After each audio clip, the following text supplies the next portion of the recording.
Hello everyone, welcome back to the complete course of Indian polity. जैसे कि अभी तक हमने इस कोर्स के अपने 3 लेक्चर्स कंडक्ट करे हैं, जिसमें हमने फर्स्ट में making of the Indian constitution, second में salient features of the Indian constitution और थर्ड में प्रीएम्बल को पढ़ा था कि प्रीएम्बल क्या होता है। नाउ आगे आज हम कंटिन्यू करते हैं अपने नेक्स्ट लेक्चर पे, that is union and it's territory. तो जैसे कि आपको मैंने जब salient features of Indian constitution पढ़ाया था, तो उसमें मैंने आपको पार्ट्स ऑफ द कॉन्स्टिट्यूशन का पूरा एक चार्ट लिखवाया था, जिसमें इन नंबर 22 पार्ट्स थे, बट कुछ पार्ट्स के सब पार्ट भी थे, जैसे 7th वाज डिलीटेड था, 10th का ए पार्ट था। तो ऐसे करके जो पार्ट्स मैंने आपको लिखवाए थे, उन पार्ट्स की क्रोनोलॉजी में हम इंडियन पॉलिटी को आगे पढ़ने वाले हैं। जैसे कि आपको शायद याद हो, तो मैंने आपको पार्ट फर्स्ट जो इंडियन कॉन्स्टिट्यूशन का था, वो मैंने आपको बताया था वो किस चीज से डील करता है, तो union and it's territory. Union and it's territory. तो आज हम अपना part first of the Indian constitution complete करने वाले हैं, ठीक है। तो पार्ट 1 में हमारे कौन कौन से आर्टिकल आते हैं, तो आर्टिकल फर्स्ट टू फोर्थ आता है। ओके, तो कंटिन्यू करते हैं, आइए स्टार्ट करते हैं आज का अपना ये लेसन, और इसी एक लेक्चर में इसको कंप्लीट भी कर देंगे। ओके, तो आइए स्टार्ट करते हैं। तो part first of the Indian constitution किसके प्रोविजन से डील करता है, तो यूनियन एंड इट्स टेरिटरी से। ओके, तो अब हम स्विच करते हैं अपने आर्टिकल्स पे। पहले इस लेसन में हम आर्टिकल्स पढ़ेंगे अपने 1 to 4, फिर इनसे रिलेटेड कुछ प्रोविजंस थे, कुछ हुआ है, तो वो सब देखेंगे। आइए स्टार्ट करते हैं। तो सबसे पहले हम पढ़ेंगे article first, article number 1। I think आप लोग प्रिपरेशन कर रहे हो, तो थोड़ा सा आप अवेयर हो गए कि फर्स्ट आर्टिकल क्या होता है इंडियन कॉन्स्टिट्यूशन का। ओके, नहीं भी हो अवेयर तो घबराइए मत, मैं इस कोर्स में सब कुछ आपको डिटेल में कराने वाला हूँ, बट थोड़ा सा अपने साइड पे भी थोड़ा सा एनकरेज होइए, थोड़ा सा अवेयरनेस लाइए कि मेरे को ये पढ़ना है या ये नहीं पढ़ना है, कुछ अदर टॉपिक्स हैं, बुक्स वगैरह देखनी है कि नहीं देखनी है। खाली एक कोर्स पे रिलायबल मत रहिएगा, ठीक है। मैं आपसे कहता हूँ कि मेरे कोर्स के अंदर आपको सब कुछ मिल जाएगा, ठीक है, बट जो लैंग्वेज है, जिस लैंग्वेज में मैं आपको पढ़ा रहा हूँ, ठीक है, और एग्जाम्स की लैंग्वेज में जो क्वेश्चंस पूछेगा, एग्जाम्स में जिस लैंग्वेज में वो पूछेगा, वो भी मैं आपको बताता हूँ कि एग्जाम में किस लैंग्वेज में क्वेश्चन आएगा, ठीक है। बट एक बार जब आप चीजों से गो थ्रू करते हो ना, माना कि आप मेरे इन लेक्चर से खुद नोट्स बना रहे होगे, बट एक बार जब आप बुक से गो थ्रू करते हो ना, तो आपको एक्चुअल में चीजें पता चलती हैं। और मेरी आपसे रिक्वेस्ट है कि प्लीज थोड़ा सा चीजों को रटने की कोशिश मत करिएगा, बिल्कुल भी चीजों को स्टोरी फॉर्मेट में लेके चलिएगा, ठीक है। बहुत वाइड सिलेबस है, सबको पता है, बट इसको हम रटने की कोशिश करेंगे ना, तो कभी नहीं रट पाएंगे इतने सिलेबस को। बट इसको हम क्रोनोलॉजी के फॉर्म में, कि पहले क्या हुआ था, फिर क्या हुआ था, स्टोरी के फॉर्म में कि उस टाइम क्या हुआ था, क्या नहीं हुआ था, ठीक है। एक किसी चीज का एक स्टार्ट है तो उसका एक एंड होता है, ठीक है, और एंड होता है तो कोई एक नई चीज स्टार्ट होती है। तो चीजों को ऐसे थोड़ा सा याद करने की कोशिश हम करेंगे कि एक चीज का हम स्टार्ट पकड़ेंगे और फिर उसकी टेल पकड़ेंगे जहां वो एंड हो रहा होगा, और उसकी टेल से कुछ रिलेट करेंगे कि हमारा जो आगे का नया इवेंट्स है वो उसी टेल से स्टार्ट हो। ओके, तो आइए स्टार्ट करते हैं हम आज का लेसन। ओके, तो आर्टिकल 1 क्या बताता है हमारा, आर्टिकल 1 कहता है India, that is Bharat, India that is Bharat is a union of states, is a union of states rather than the federation of states, rather than the federation of state। क्या मतलब है इसका, तो आइए समझते हैं। यूनियन ऑफ स्टेट, आर्टिकल 1 कहता है कि India that is Bharat, India जो कि भारत है, is a union of states, वो राज्यों का एक यूनियन है, ठीक है, rather than the federation of states, ना कि वो फेडरेशन है राज्यों का। तो पहले मैं थोड़ा सा आपको समझाता हूं कि यूनियन और फेडरेशन में क्या डिफरेंस होता है। तो यूनियन में क्या होता है, यूनियन में ये होता है कि जैसे एक देश होता है, ठीक है, एक कंट्री होता है और वो एग्रीमेंट करता है स्टेट्स से कि कौन कौन सा स्टेट्स मेरी कंट्री में जुड़ना चाहता है, ठीक है। क्या होता है यूनियन? यूनियन एक ऐसा एग्रीमेंट होता है जिसे कोई देश करता है राज्यों से। यूनियन एक ऐसा एग्रीमेंट होता है जिसे एक देश करता है राज्यों से, ठीक है। वहीं फेडरेशन एक ऐसा एग्रीमेंट होता है जो राज्य मिलकर करते हैं एक देश बनाने के लिए। मतलब समझिएगा इसका। तो फेडरेशन ऑफ स्टेट्स में क्या होता है कि मान लीजिए ये अमेरिका है, ठीक है, ये ऐसे करके अमेरिका है, ठीक है। तो अमेरिका में पहले बहुत सारी स्टेट्स थी ऐसे करके, ठीक है, ऐसे करके स्टेट्स थी, ऐसे ऐसे करके थोड़े छोटे राज्य थे, ठीक है। तो फिर इन राज्यों ने मिलकर डिसाइड करा कि हम एक देश बनाते हैं। इन सब राज्यों ने मिलकर डिसाइड करा कि हम एक देश बनाते हैं, ठीक है। तो मतलब क्या हुआ फेडरेशन में? It's an agreement by the states, it's an agreement by the states के राज्यों ने मिलकर एक एग्रीमेंट किया है, ठीक है। वहीं यूनियन का क्या मतलब है कि it's not an agreement by the states, ठीक है। यूनियन और फेडरेशन में क्या डिफरेंस होता है? पहला डिफरेंस आपको ये समझ में आया हो कि फेडरेशन क्या है, बहुत सारे राज्यों ने मिलकर एक एग्रीमेंट करा है कि हम एक देश बनाते हैं। वहीं यूनियन क्या है कि किसी एक देश ने राज्यों से एग्रीमेंट करा है कि आप मेरे देश में जुड़ना चाहते हैं कि नहीं, ठीक है। अब इसमें आपको मैं बताता हूं कि इसमें थोड़ा सा डिफरेंस क्या है। तो फेडरेशन में क्या होता है, फेडरेशन में क्या होता है, एक तो मैंने ये बता दिया आपको कि it's an agreement by the states, और क्या होता है, states are powerful, states are powerful and centre is not powerful. के इन राज्यों ने मिलकर, ये 4 राज्यों ने मिलकर एक देश बनाया है, तो यहां पे राज्यों के पास ज्यादा पावर होगी, ना कि जो देश इन्होंने बनाया है उसके पास ज्यादा पावर होगी।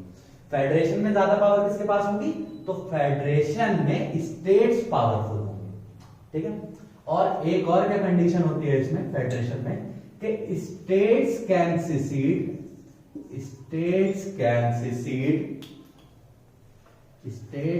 Secede from the union, okay. क्या था फेडरेशन? के बहुत सारे राज्यों ने मिलकर, इन 4 राज्यों ने मिलकर एक यूनियन बनाई है। इन 4 राज्यों ने मिलकर एक यूनियन बनाई है। वहीं यूनियन का मतलब क्या है कि एक यूनियन में 4 राज्य शामिल हुए हैं, एक यूनियन में 4 राज्य शामिल हुए हैं, ठीक है। तो states can secede from the union का क्या मतलब है कि यदि इन 4 राज्यों ने मिलकर एक यूनियन बनाई है, तो कभी किसी टाइम पे कोई स्टेट्स, कोई राज्य चाहता है कि मैं इस यूनियन का पार्ट नहीं रहना चाहता है, ठीक है। मान लीजिए कि ये आपकी 4 स्टेट्स हैं। इंडियन कॉन्स्टेक्स्ट में एग्जाम्पल लेके चलते हैं, रियलिटी नहीं, एग्जाम्पल समझने के लिए, कि ये उत्तराखंड है, ये यूपी है, ये बिहार है और ये हमारा मध्य प्रदेश है। तो अभी हम फेडरेशन को मान के चलते हैं, फेडरेशन का। तो फेडरेशन में क्या है कि इन 4 राज्यों ने मिलकर डिसाइड करा कि हम एक यूनियन बनाते हैं, फिर कुछ टाइम बाद, 10 साल बाद, यदि बिहार का मन है कि वो इस यूनियन का पार्ट नहीं रहना चाहता, बिहार का मन है कि वो इस यूनियन का पार्ट नहीं रहना चाहता, तो वो यहां से सिसीड कर देगा, तो वो यहां से सिसीड कर सकता है। ये किसके अंदर होता है? फेडरेशन का कैरेक्टर होता है। फेडरेशन का एक कैरेक्टर होता है कि states can secede from the union. State जो है वो यूनियन से बाहर हो सकता है। वहीं यूनियन में क्या होता है, तो पहला चीज मैंने आपको बताया, it's not the N agreement by the states. दूसरी चीज, centre is more powerful, centre is more powerful. भाई ये ऑलरेडी एक सेंटर था, इसमें इसने इनविटेशन दिया स्टेट्स को कि आप आइए और मेरी यूनियन में जुड़िए, ठीक है। तो ऑब्वियस सी बात है, पावरफुल कौन होगा यहाँ पे, स्टेट और वो यूनियन और सेंटर पावरफुल होगा। और एक चीज इसमें क्या होती है, और एक चीज इसमें यह होती है कि states can not secede, states can not secede from the union. कि एक बार कोई राज्य यूनियन का पार्ट बन गया, एक बार कोई पार्ट यदि यूनियन का, एक बार कोई स्टेट यदि यूनियन का पार्ट बन गया तो वो वापस अपनी इस यूनियन में से हट नहीं सकता। मतलब कि यदि आज बांग्लादेश भारत में जुड़ जाता है, ठीक है, बांग्लादेश भारत की यूनियन में जुड़ जाता है, तो बांग्लादेश चाह के भी कभी उस यूनियन से हट नहीं सकता। एक बार यदि आप आ गए, एंट्री तो है आपकी बट एग्जिट नहीं है आपका। क्या चीज, एंट्री तो है आपकी बट एग्जिट नहीं है आपका, ठीक है। तो आर्टिकल फर्स्ट क्या था, आर्टिकल फर्स्ट बताता है India that is Bharat is a union of states rather than the federation of states. तो आर्टिकल 1 से हमें क्या क्या पता चला, आर्टिकल 1 को आप कॉन्स्टिट्यूशन में पढ़ेंगे तो ये लाइन लिखी होगी कि India that is Bharat is a union of states rather than the federation of state. तो इससे हमें क्या बातें पता चली, इससे हमारा क्या कंक्लूजन निकल के आया, तो इससे हमारा कंक्लूजन एक निकल के आता है कि name of the territory, name of the country, के देश का नाम क्या है। और दूसरी क्या चीज हमें पता चलती है इससे, टाइप ऑफ पॉलिटी, टाइप और नेचर ऑफ पॉलिटी, कि वो किस तरीके का देश है, कि वो किस तरीके का देश है, ओके। और इससे हमें क्या पता चलता है, तो आर्टिकल 1 से हम एक चीज और पता चलती है कि territory, Indian territories, classification of Indian territories. और क्या बताता है, क्लासिफिकेशन ऑफ इंडियन टेरिटरी, के भारत का जो राज्य, जो सीमा होगी, भारत की सीमा कैसी होगी, या भारत के अंदर कौन कौन सी सीमाएं होंगी। तो ये बताता है 3 चीजें, ये बताता है 3 चीजें। पहली, territory of India, territory of India. Second, union territories, second union territories. Third, territories, territories that India can acquire, और फॉरेन टेरिटरीज, और foreign territories that India can acquire in future. इससे हमें क्या पता चला कि भारत के अंदर जो एक यूनियन है भारत, उसके अंदर क्या क्या है, तो टेरिटरी ऑफ इंडिया, और आप इसे कह सकते हैं states, territory of states, territory of Indian states या टेरिटरी ऑफ स्टेट्स, के जो राज्य हैं वो भारत का पार्ट होंगे, जो यूनियन टेरिटरीज हैं वो भारत का पार्ट होगी, और तीसरी चीज, ऐसी जगह, ऐसा राज्य जो कि फॉरेन राज्य है आज के टाइम में, लाइक श्रीलंका, बांग्लादेश, ठीक है, यदि हम श्रीलंका या बांग्लादेश को एक्वायर कर लेते हैं तो वो भी भारत का पार्ट होगी, ठीक है। तो क्या पता चला है हमें आर्टिकल 1 से कि नेम ऑफ द कंट्री, देश का नाम क्या है, तो उससे हमें क्या पता चला, India that is Bharat. Type of polity, polity किस तरीके की है, तो वो है हमारी आपकी union of states, union of states. और तीसरी चीज कि इंडियन टेरिटरी के अंदर क्या क्या है, तो territory of states, union territories और वो फॉरेन टेरिटरीज जो कि भारत आने वाले भविष्य में हथिया सकता है या पा सकता है। ठीक है, तो ये था हमारा article first. Now we will move on to article second. Article second से चलने से पहले मैं आपको एक चीज बताता हूं। ये जो मैंने पॉइंट लिखा है कि India territories that India can acquire in future, तो भारत किन किन तरीकों से किसी दूसरे राज्य या किसी फॉरेन टेरिटरी को कैसे अपना सकता है। तो 3 इंटरनेशनल लॉ होते हैं। 3 इंटरनेशनल लॉ होते हैं। पहला लॉ होता है कौन? पहला लॉ होता है सेशन। दूसरा होता है आपका कॉन्क्वेस्ट और सब्जुगेशन। कॉन्क्वेस्ट और सब्जुगेशन। और तीसरा होता है ऑक्यूपेशन। पहले वाले का एक सेकंड में स्पेलिंग चेक कर लेता हूं। Yes, session. सेशन का क्या मतलब होता है कि फॉर्मली, सेशन का क्या मतलब है कि मान लीजिए आज बांग्लादेश फॉर्मली इंडिया से कहे कि मैं अपने देश के सारे राइट्स, अपने देश का नाम, सब कुछ आपको दे देता हूं, मैं आपके देश में आपकी यूनियन से जुड़ना चाहता हूं, I am willing to join the Indian union और या यूनियन ऑफ इंडिया।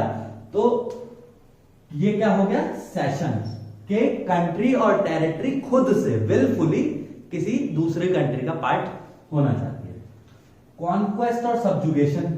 कॉन्क्वेस्ट और सब्जुगेशन मतलब वॉर में, लड़ाई में कोई एक देश दूसरे देश को हराता है तो उस देश पे उसका कब्जा हो जाता है।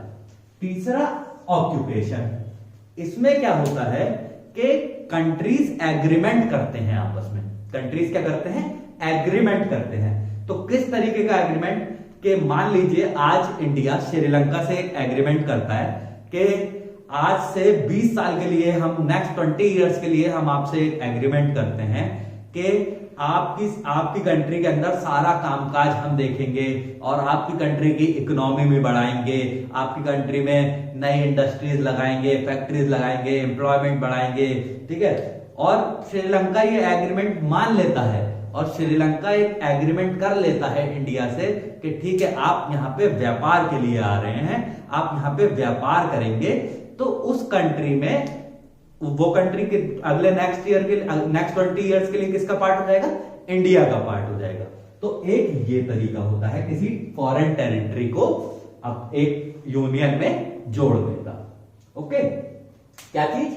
तो आर्टिकल 1 मैंने आपको बताया कि इंडिया डेट इज भारत, वो क्या है? एक यूनियन ऑफ स्टेट्स है, ना कि फेडरेशन ऑफ स्टेट्स है। यूनियन और फेडरेशन में क्या डिफरेंस होता है मैंने आपको वो बताया। तो यूनियन में क्या होता है? यूनियन में आपका स्टेट्स एक बार जो जुड़ गई हैं यूनियन से, वो बैकआउट नहीं कर सकती। दूसरी चीज, सेंटर जो होता है वो बहुत पावरफुल होता है। वहीं फेडरेशन में क्या होता है और यूनियन में क्या था कि ये it's not an agreement by the states. States की तरफ से स्टेट्स ने मिलकर एग्रीमेंट नहीं करा है ये। वहीं फेडरेशन में क्या होता है कि ये एग्रीमेंट होता है स्टेट्स का, और स्टेट इसमें क्या होती है? ज्यादा पावरफुल होती है। और एक बार यदि 5 स्टेट्स ने मिलकर एक यूनियन बना दी है और कुछ टाइम बाद कोई एक स्टेट उस यूनियन में नहीं रहना चाहता, तो वो उस यूनियन से बैकआउट कर सकता है। और मैंने आपको बताया इससे हमें क्या पता चल रहा है? तो इससे हमें 3 चीज पता चलती है आर्टिकल 1 से। Name of the country, type of nature of polity, classification of Indian territory के इंडियन टेरिटरी के अंदर क्या क्या होगा। तो स्टेट्स होंगी, यूनियन टेरिटरीज होंगी, और वो जगह होंगी फॉरेन टेरिटरीज होंगी जिसको इंडिया एक्वायर कर सकता है इन फ्यूचर। तो कैसे कैसे एक्वायर कर सकते हैं कोई फॉरेन टेरिटरी? तो उसके 3 इंटरनेशनल लॉज होते हैं। पहला होता है आपका सेशन, दूसरा होता है ऑक्यूपेशन, और तीसरा होता है कॉन्क्वेस्ट और सब्जुगेशन। ओके, तो नाउ हम मूव करते हैं अपने आर्टिकल नंबर 2 पे। तो आर्टिकल 2 किस चीज से डील करता है इंडियन कॉन्स्टिट्यूशन का? तो आर्टिकल 2 हमारा डील करता है, आर्टिकल 2 पहली चीज तो पार्लियामेंट को एम्पावर करता है, कुछ पावर्स देता है पार्लियामेंट को। क्या होती है आइए देखते हैं।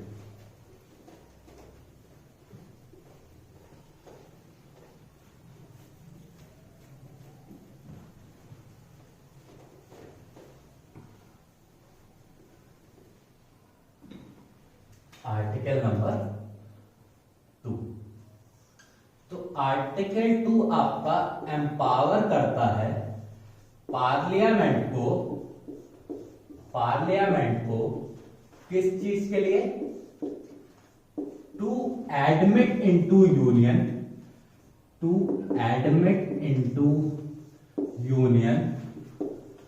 And establishment of new states into the union।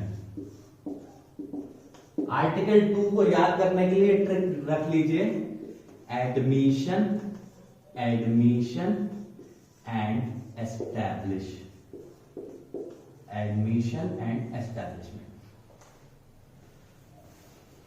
इसके आगे और लिख लीजिए, which are not part of the union। Article 2 क्या कहता है? तो आर्टिकल 2 हमारी पार्लियामेंट को एम्पावर करता है कि वो इंडियन यूनियन के अंदर किसी स्टेट्स को एडमिशन दे सकते हैं और एस्टेब्लिशमेंट कर सकते हैं। मतलब समझिएगा कि मान लीजिए ये हमारा इंडिया का नक्शा है, आधा बनाया है मैंने, तो यहां बहुत सारी स्टेट्स हैं, ठीक है। तो कोई एक ऐसी स्टेट्स, आर्टिकल 2 किस चीज से डील करता है? Admission and establishment of new state. कोई नया राज्य, कौन सा ऐसा राज्य? Which are not a part of the union, के अभी तक, मान लीजिए ये श्रीलंका है और ये बांग्लादेश है, ठीक है। तो बांग्लादेश मान लीजिए हमको अपना इतना पार्ट दे देता है, बांग्लादेश हमको इंडिया में अपना इतना पार्ट दे देता है। तो ये वाला पार्ट, अब ये जो पार्ट हो गया जो बांग्लादेश ने हमें दिया, ये किसका पार्ट हो गया? अब ये इंडियन यूनियन का पार्ट हो गया। किसका पार्ट हो गया? इंडियन यूनियन का पार्ट हो गया। तो क्या जब ये पोर्शन हमारे यहां जुड़ेगा नया हमारी कंट्री में, तो जरूरी है कि इसके बगल में यदि वेस्ट बंगाल है तो इस पोर्शन को हम वेस्ट बंगाल में दे देंगे? जरूरी नहीं है ना। हो सकता है हम इसे एक नया स्टेट बना दें, और ऐसा भी हो सकता है कि कोई बांग्लादेश का एक पूरा स्टेट था और वो पूरा स्टेट हमारे यहां ट्रांसफर हो रहा है, तो हम उसको उसी नाम से रख लें, है ना। तो क्या हुआ? ये हुआ एडमिशन और एस्टैब्लिशमेंट ऑफ न्यू स्टेट, एक नए राज्य की। ये अभी तक इंडियन यूनियन का पार्ट नहीं था, बट अब ये इंडियन यूनियन का पार्ट है। तो आर्टिकल 2 क्या करता है? आर्टिकल 2 एम्पावर करता है पार्लियामेंट को कि वो किसी बाहर के राज्य को जो अभी तक यूनियन का पार्ट नहीं है उसको भारत के नक्शे में जोड़ सकता है। ओके, आर्टिकल 2 से इतना ही पढ़ना है बस। नेक्स्ट हम मूव करते हैं आर्टिकल 3। तो आर्टिकल 3 जो है हमारे कॉन्स्टिट्यूशन का, वो किससे डील करता है? तो आर्टिकल 3 आपका डील करता है फॉर्मेशन और changes. It empowers the parliament, ये पार्लियामेंट को एम्पावर करता है formation and changes in the existing states, के भारत की यूनियन के अंदर जो ऑलरेडी स्टेट्स हैं, जो भारत इंडिया के मैप के अंदर ऑलरेडी स्टेट्स हैं,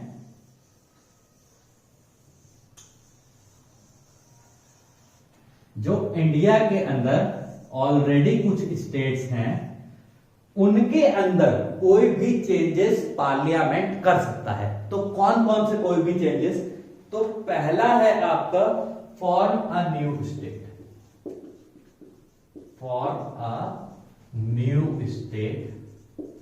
बाय ज्वाइनिंग टू स्टेट्स और बाय ज्वाइनिंग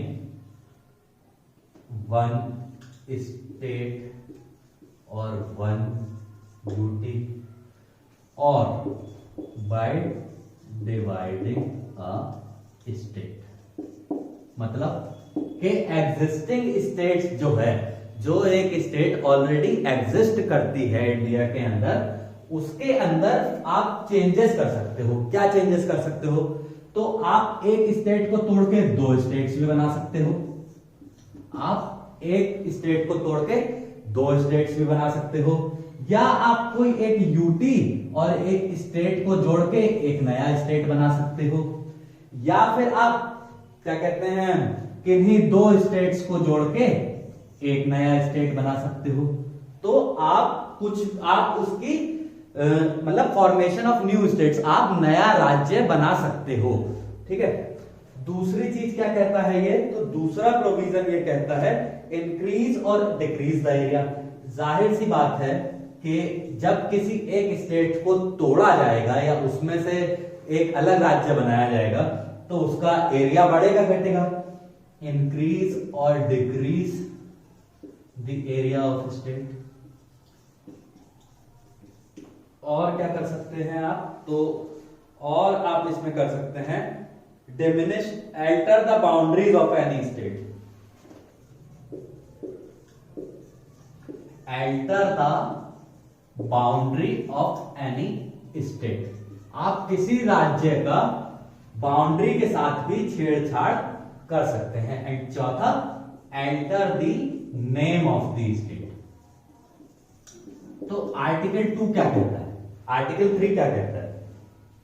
आर्टिकल 3 पार्लियामेंट को पावर देता है कि आप राज्यों की सीमाओं के साथ छेड़छाड़ कर सकते हैं, राज्यों के नाम के साथ छेड़छाड़ कर सकते हैं। आपको यदि किसी राज्य को तोड़ के दो राज्य बनाने हैं, आप बना सकते हैं। किन्हीं दो राज्य को जोड़ के एक राज्य बनाना चाहते हैं, आप बना सकते हैं। तो आर्टिकल 3 क्या करता है? आर्टिकल 3 एम्पावर करता है पार्लियामेंट को ये सब बातें, कि कोई ऑलरेडी एक राज्य जो भारत का पार्ट है उसके साथ आप छेड़छाड़ कर सकते हैं। वहीं आर्टिकल 2 क्या कहता था कि कोई ऐसा राज्य जो अभी भारत का पार्ट नहीं है तो आप उसको अपने भारत के अंदर ले सकते हैं।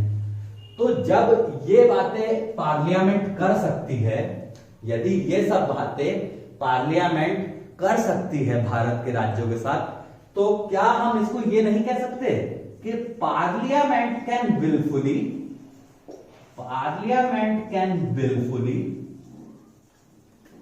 Redraw the political map of India. के पार्लियामेंट जो है वो भारत के इंडिया के पॉलिटिकल मैप को अपने मन के मुताबिक बना सकती है, या अपने मन मुताबिक उसको चेंज कर सकती है। ओके।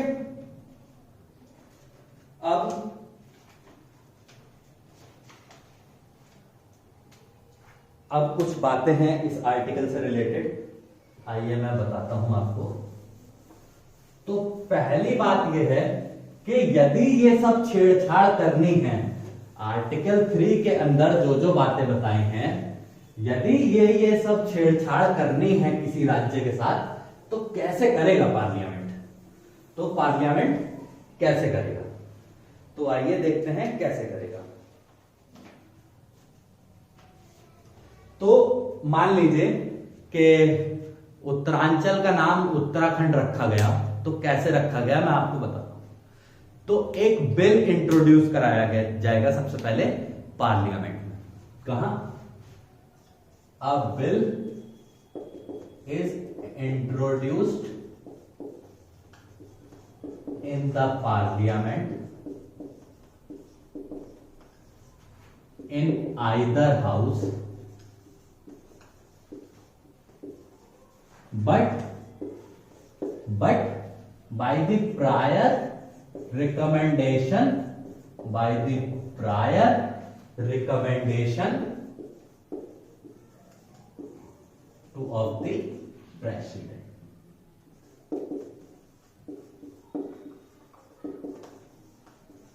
ऑफ द प्रेसिडेंट के उत्तरांचल का नाम उत्तराखंड करना था, तो पार्लियामेंट में मान लीजिए कोई एक मिनिस्टर थे, उनके मन में ये आया कि हमको उत्तरांचल का नाम चेंज करके उत्तराखंड करना चाहिए। तो उसके लिए उन्होंने क्या करा, उसके लिए उन्होंने पूरा एक बिल बनाया। बिल बनाने के बाद उस बिल को पहले प्रेसिडेंट साहब को पेश किया गया। पहले बिल कहां गया, उन्होंने पहले बिल दिया प्रेसिडेंट साहब को।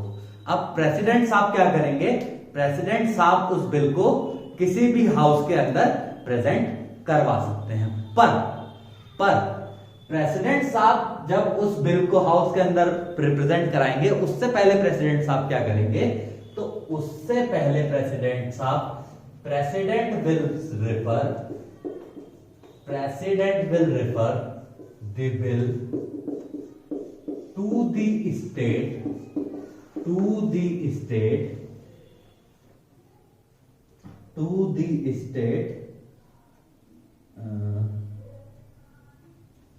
has to refer the bill to the state legislature,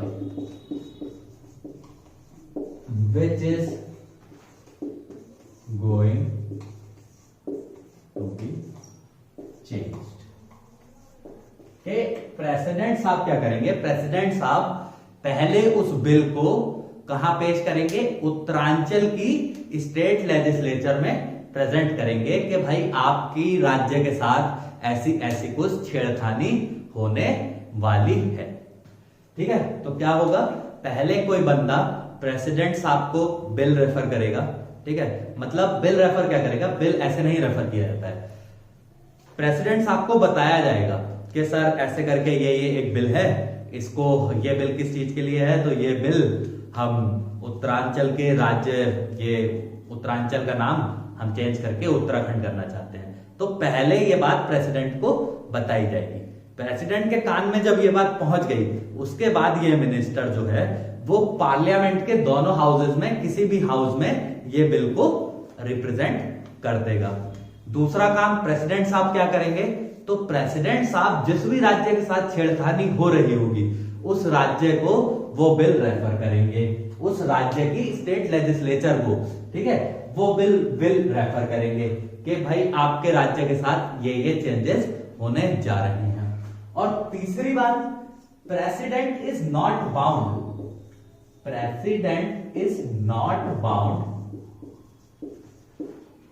on the views of state legislature.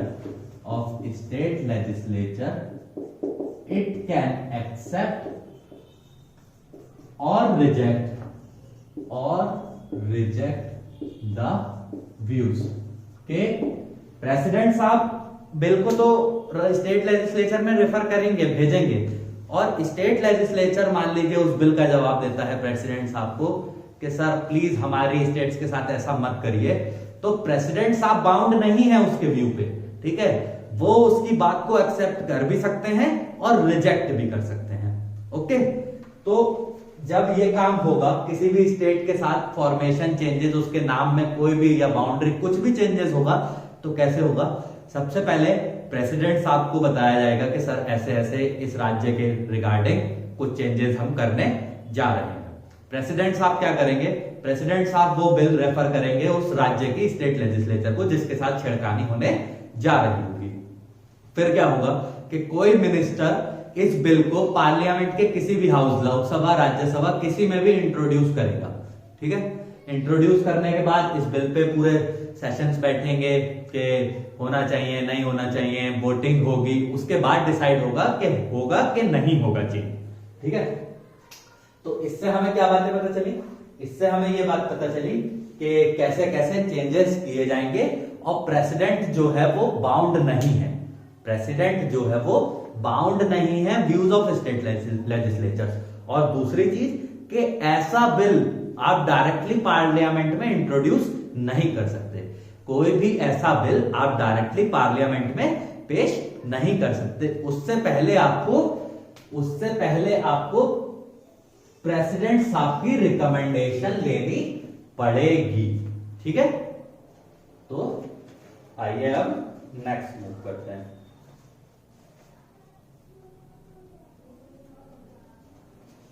इससे हमें क्या पता चलता है, इससे हमें एक चीज और पता चलती है, तो वो क्या पता चलती है आर्टिकल 3 से, कि India is a indestructible union. बहुत अच्छी लाइन है, ध्यान से पढ़िएगा। India is an indestructible union of destructible states के भारत जो एक यूनियन है वो कैसी है, अनडिस्ट्रक्टिबल, अतोड़ अचूक। ठीक है, भारत के यूनियन को कभी भी तोड़ा नहीं जा सकता। ऑफ डिस्ट्रक्टिबल स्टेट्स, पर उसके अंदर के जो राज्य हैं वो डिस्ट्रक्टिबल हैं। इससे हमें क्या पता चलता है कि constitution does not guarantee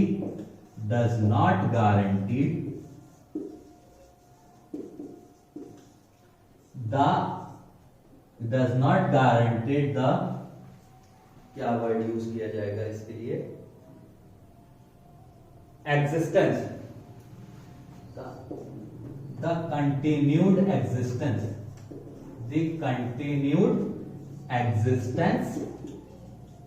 of a state, कि हमारा कॉन्स्टिट्यूशन, भारत का संविधान ये गारंटी नहीं देता कि जो एक स्टेट आज मौजूद है वो आने वाले फ्यूचर में भी मौजूद रहेगी या नहीं। ठीक है, तो एग्जाम्स में ऐसे क्वेश्चंस आते हैं कि which of the following statements are true और नॉट, तो वो आपको ये दे सकता है कि India is an indestructible union of destructible state, कि भारत जो है वो एक अनडिस्ट्रक्टिबल यूनियन है डिस्ट्रक्टिबल स्टेट्स का। यस, कि कॉन्स्टिट्यूशन गारंटी करता है क्या कि एग्जिस्टेंस होना चाहिए, एग्जिस्टेंस ऑफ स्टेट्स गारंटी देता है क्या, तो नहीं देता है कॉन्स्टिट्यूशन ने तो खुद आर्टिकल 3 में कह रखा है कि स्टेट्स के साथ कोई भी छेड़खानी आप कर सकते हैं। ठीक है, तो ऐसे स्टेटमेंट्स आपके एग्जाम्स में पूछे जाते हैं। नेक्स्ट हम मूव करते हैं आर्टिकल नंबर 4 पे। नेक्स्ट हम क्या मूव करते हैं, तो नेक्स्ट हम मूव करने वाले हैं आर्टिकल नंबर 4 पे।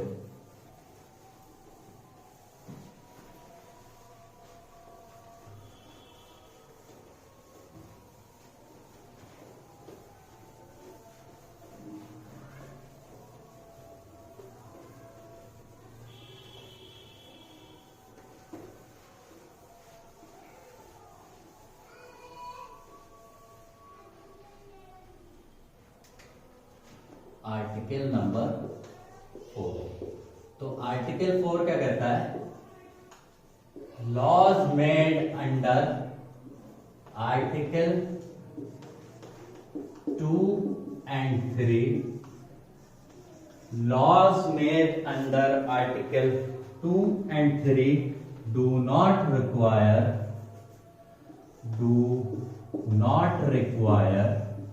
क्या नहीं रिक्वायर करता है, a constitutional amendment.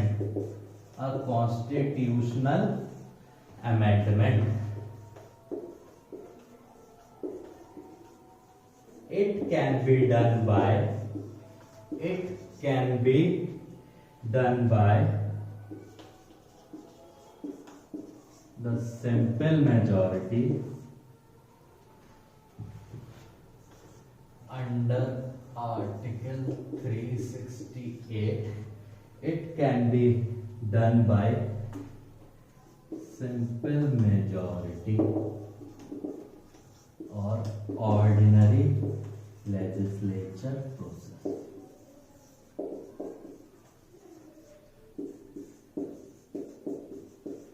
क्या मतलब है इसका, आर्टिकल 4 का थोड़ा सा समझते हैं। तो आर्टिकल 4 ये कहता है कि आर्टिकल 2 एडमिशन और establishment of a new state, और आर्टिकल 3 फॉर्मेशन और changes in the existing state. यदि ये दो काम किसी सरकार को करने हैं कि किसी राज्य के नाम बदलना है या कोई एक पाकिस्तान का पार्ट अपने देश में लेना है, तो इस काम को करने के लिए उनको आर्टिकल 368 के अंदर कॉन्स्टिट्यूशनल अमेंडमेंट करने की जरूरत नहीं है। इस कानून को वो सिंपल मेजॉरिटी से या ऑर्डिनरी लेजिस्लेचर प्रोसेस से कर सकते हैं। मतलब कॉन्स्टिट्यूशनल, देखिए कोई एक बहुत बड़ा काम होता है ना, जिससे थोड़ी सी अर्थव्यवस्था में चेंजेस आए या सोसाइटी में चेंजेस आए, ठीक है। मतलब जैसे कि ये आपका सिटीजनशिप अमेंडमेंट एक्ट आया था, तो इससे आपको सिटीजनशिप दी थी उन्होंने कुछ लोगों को, तो अमेंडमेंट जो करना पड़ता है ना कॉन्स्टिट्यूशन के अंदर, वो आर्टिकल 368 के अंदर करना पड़ता है, ठीक है। बट ये जो दो काम हैं, जो आर्टिकल 2 और 3 के लिए जो कानून बनाए जाएंगे, उनके लिए हमको आर्टिकल 368 के अंदर कॉन्स्टिट्यूशनल अमेंडमेंट नहीं करना पड़ेगा। उसके लिए हमें बस क्या करना है, उस लॉ को हम पास कर सकते हैं सिंपल मेजॉरिटी से, और जो ऑर्डिनरी लेजिस्लेचर प्रोसेस होते हैं, जो पार्लियामेंट के अंदर आपके कॉमन प्रोसेस होते हैं किसी काम को करने के लिए, उन प्रोसेस से हम आर्टिकल 2 और आर्टिकल 3 के लिए कानून बना सकते हैं, ठीक है। तो part 1 of the Indian constitution क्या बताया था मैंने आपको, डील करता है किससे, यूनियन एंड इट्स टेरिटरी से। कौन कौन से आर्टिकल होते हैं पार्ट 1 के अंदर, तो उसके अंदर होते हैं आर्टिकल 1 to 4। आर्टिकल 1 किस चीज से डील करता है, तो आर्टिकल 1 हमारा डील करता है name of the country and it's nature of and the nature of its polity. वो क्या होता था कि India that is Bharat is a union of states. Article 2 क्या था, तो आर्टिकल 2 था एडमिशन और establishment of a new state which is not a part of the union, कि भारत की यूनियन का वो ऐसा राज्य जो भारत का पार्ट नहीं है, उसको हम भारत में ले सकते हैं या उसका हम एस्टेब्लिशमेंट कर सकते हैं। आर्टिकल 3 क्या था, formation and changes of new state, formation and changes in the states, के हम अपने देश के अंदर नए राज्य बना भी सकते हैं, कुछ राज्य का नाम भी चेंज कर सकते हैं, उसकी बाउंड्री चेंज कर सकते हैं, सब कुछ ये सब था। अब एक बात उठी 1958 में नेहरू नून एग्रीमेंट हुआ, जिसमें एक जगह थी बेरूबरी, जिसमें बेरूबरी इज ट्रांसफर और सीड टू पाकिस्तान के 1958 में नेहरू नून एग्रीमेंट हुआ, नेहरू जी का उस टाइम के प्रेसिडेंट नून साहब से पाकिस्तान के हम एक हमारी जगह थी बेरूबरी, के बेरूबरी को हम पाकिस्तान को दे रहे हैं, ठीक है। इंडिया की कोई एक जगह थी बेरूबरी, जिसको हम पाकिस्तान को दे रहे थे और दे दी हमने। फिर क्या हुआ, फिर एजिटेशन स्टार्ट हुई, सही है, ड्रामा स्टार्ट हुआ, पिटीशन फाइल होने लगी सुप्रीम कोर्ट के सामने, और सुप्रीम कोर्ट के सामने एक ये बात आई कि 10 आर्टिकल जो 2 and 3 also empowers the parliament to transfer its territory to other country। कि क्या आर्टिकल 2 और आर्टिकल 3 हमारी पार्लियामेंट को ये प्रावधान भी देते हैं कि वो हमारे देश का कोई हिस्सा किसी दूसरे देश को दे सकें। तो इसके लिए सुप्रीम कोर्ट ने जवाब दिया नो। सुप्रीम कोर्ट ने कहा कि आर्टिकल 2 और 3 के अंडर ये पावर कभी नहीं दी गई है पार्लियामेंट को कि वो हमारे देश का कुछ हिस्सा किसी दूसरे कंट्री को दे दें। ऐसा करने के लिए उनको कॉन्स्टिट्यूशनल अमेंडमेंट करना पड़ेगा। ऐसा करने के लिए पार्लियामेंट को कॉन्स्टिट्यूशन में अमेंडमेंट करना पड़ेगा अंडर आर्टिकल 368, आर्टिकल 368 के तहत पहले पार्लियामेंट को कॉन्स्टिट्यूशन में अमेंडमेंट करना पड़ेगा, तभी वो अपने राज्य अपने देश का कुछ हिस्सा किसी दूसरे देश को दे सकते हैं। तो क्या हुआ, ये सुप्रीम कोर्ट के जजमेंट के बाद पार्लियामेंट ने पास किया 9th कॉन्स्टिट्यूशनल अमेंडमेंट, पार्लियामेंट ने पास किया 9th constitutional amendment, 9th constitutional amendment of 1960 और फिर इस कॉन्स्टिट्यूशनल अमेंडमेंट के जरिए बेरूबरी को is transferred to Pakistan, is transferred to Pakistan. ठीक है, तो क्या पता चला इससे हमें, तो इससे हमको पता चला कि आर्टिकल 2 और 3 हमारी पार्लियामेंट को ये कभी भी एम्पावर नहीं करता है कि वो हमारे देश की कुछ टेरिटरी किसी दूसरे कंट्री को दे दे। ऐसा करने के लिए पार्लियामेंट को पहले क्या करना पड़ेगा, तो ऐसा करने के लिए पार्लियामेंट को पहले एक कॉन्स्टिट्यूशनल अमेंडमेंट करना पड़ेगा अंडर आर्टिकल 368 और उसके बाद ही आपका वो अपनी कुछ टेरिटरी किसी दूसरे देश को दे सकते हैं। ओके, नेक्स्ट आइए हम मूव करते हैं। फिर नेक्स्ट क्या हुआ, और साथ ही जब सुप्रीम कोर्ट ने ये कहा कि नहीं ऐसा नहीं है, तो साथ ही सुप्रीम कोर्ट ने एक बात और कही कि साथ ही सुप्रीम कोर्ट ने क्या कहा कि to settle a boundary dispute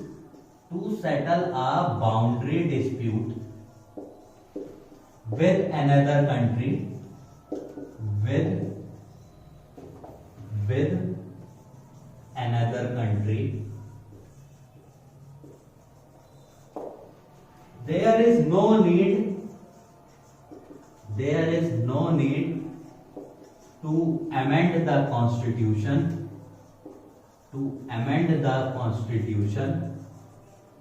under article 368.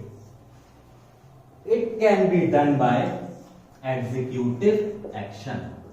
के हमको यदि किसी दूसरे देश के साथ हमारा कोई बाउंड्री डिस्प्यूट है, कि बाउंड्री डिस्प्यूट जा रहा है कि भाई ये बाउंड्री है, ये हमारे यहां से जाएगी कि तुम्हारे यहां से जाएगी, कितना पार्ट हमारे यहां से जाएगा, कितना तुम्हारे यहां से जाएगा, तो यदि हमारा किसी कंट्री के साथ बाउंड्री डिस्प्यूट है तो उसको सेटल करने के लिए हमको कॉन्स्टिट्यूशनल अमेंडमेंट करने की जरूरत नहीं है। उस काम को जो पार्लियामेंट है वो एग्जीक्यूटिव एक्शन से बाउंड्री डिस्प्यूट का सेटलमेंट किया जा सकता है।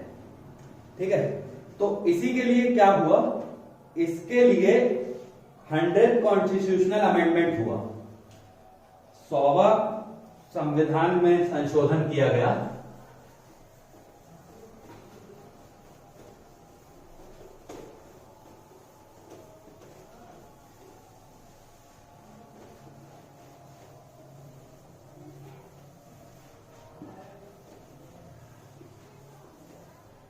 इसके लिए क्या हुआ, 100 कॉन्स्टिट्यूशनल अमेंडमेंट हुआ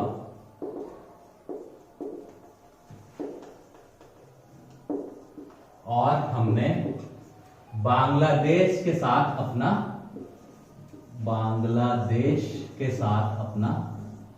बाउंड्री डिस्प्यूट सेटलमेंट किया,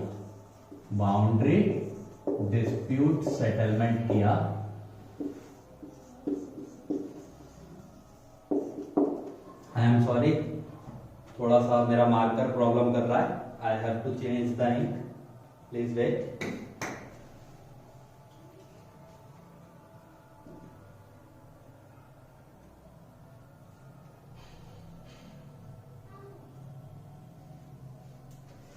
तो कहां पे थे हमने 100 कॉन्स्टिट्यूशनल अमेंडमेंट करा 2015 का, और उसमें हमने बांग्लादेश के साथ अपना कुछ जो लैंड था वो ट्रांसफर करा और बाउंड्री सेटलमेंट को अपने करा। क्या मैटर था मैं आपको अभी ये समझाता हूं, थोड़ा सा मैं इंक डाल लूं मार्कर में। यस,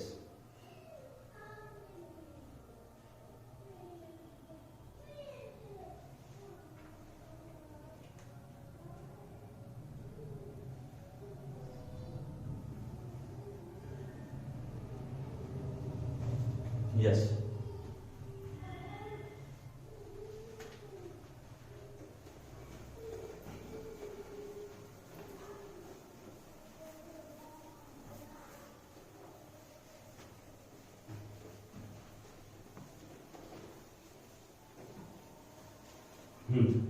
कंटिन्यू करते हैं।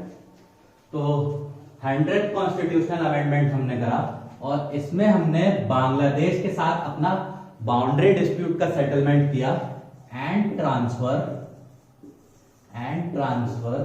सम एरिया टू बांग्लादेश। इसका क्या है सीन, मैं आपको बताता हूं, थोड़ी सी इसके पीछे की कहानी सुनिएगा। तो 1947 में जब भारत आजाद हुआ, 1947 में ब्रिटिशर्स ने जब भारत को आजाद करा तो उन्होंने 2 कंट्रीज बनाए थे, ठीक है। और उस कंट्रीज की जो बाउंड्री थी वो किसके अकॉर्डिंग बनी थी, तो वो रेडक्लिफ अवार्ड के अकॉर्डिंग बनी थी। रेडक्लिफ साहब जो थे उन्होंने हमारे इंडिया के नक्शे को, और इंडिया मतलब जो भारत एक ऑलरेडी हिंदुस्तान था उसके नक्शे में से एक पाकिस्तान, एक आपका ईस्ट पाकिस्तान, बांग्लादेश और इंडिया, ये 3 निकाले।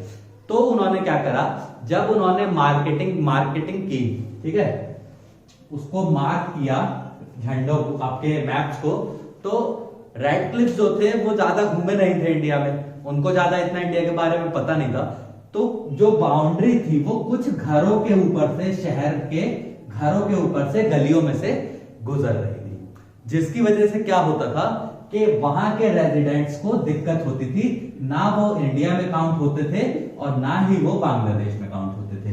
तो जिसकी वजह से क्या था कि उस बॉर्डर को, और साथ में क्या था कि कुछ लगभग 6.5 किलोमीटर का ऐसा रीजन था जहां पे मतलब मैप में मार्किंग ही नहीं हुई थी, उस 6.5 किलोमीटर के एरिया में मार्किंग ही नहीं थी। उसकी वजह से क्या होता था कि बांग्लादेश से जो कुछ लोग थे वो इंडिया में आने लगे, लाइक रोहिंग्या जो थे आपके असम में आने लगे, ठीक है। तो ये सब जब एजिटेशन हुआ, तो जब हमने 100 कॉन्स्टिट्यूशनल अमेंडमेंट किया तो इसमें हमने 2 काम करे। पहली चीज तो हमने अपना बाउंड्री डिस्प्यूट सेटलमेंट किया।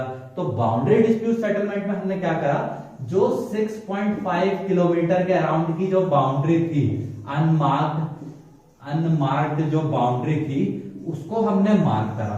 तो इसको हमने किसके थ्रू करा, इसको हमने एग्जीक्यूटिव एक्शन के थ्रू करा, एग्जीक्यूटिव एक्शन के थ्रू करा। और कुछ मार्किंग करते टाइम कुछ एरिया हमको बांग्लादेश को देना पड़ा। तो उसके लिए, उस पार्ट को देने के लिए हमने क्या करा, उसको देने के लिए हमने 100 कॉन्स्टिट्यूशनल अमेंडमेंट एक्ट 2015 का करा, ठीक है। समझ में आया आपको थोड़ा सा कहानी? क्या था कि जैसे सुप्रीम कोर्ट ने बताया, मैंने आपको कहानी कहां से पढ़ाई थी कि 1958 में नेहरू नून एग्रीमेंट हुआ, जिसमें नेहरू जी ने बेरूबरी जो इंडिया का एक पार्ट था उसको पाकिस्तान को दे दिया। लोगों ने उनकी बात पे आपत्ति जताई के और सुप्रीम कोर्ट तक ये बात पहुंचाई कि क्या, सुप्रीम कोर्ट से उन्होंने पूछा कि क्या पार्लियामेंट को ये एम्पावर करता है कॉन्स्टिट्यूशन कि वो हमारे देश का कोई भी पार्ट दूसरी कंट्री को दे सकते हैं? तो सुप्रीम कोर्ट ने कहा नहीं, ऐसा नहीं कर सकता, कोई ऐसा नहीं कर सकती पार्लियामेंट।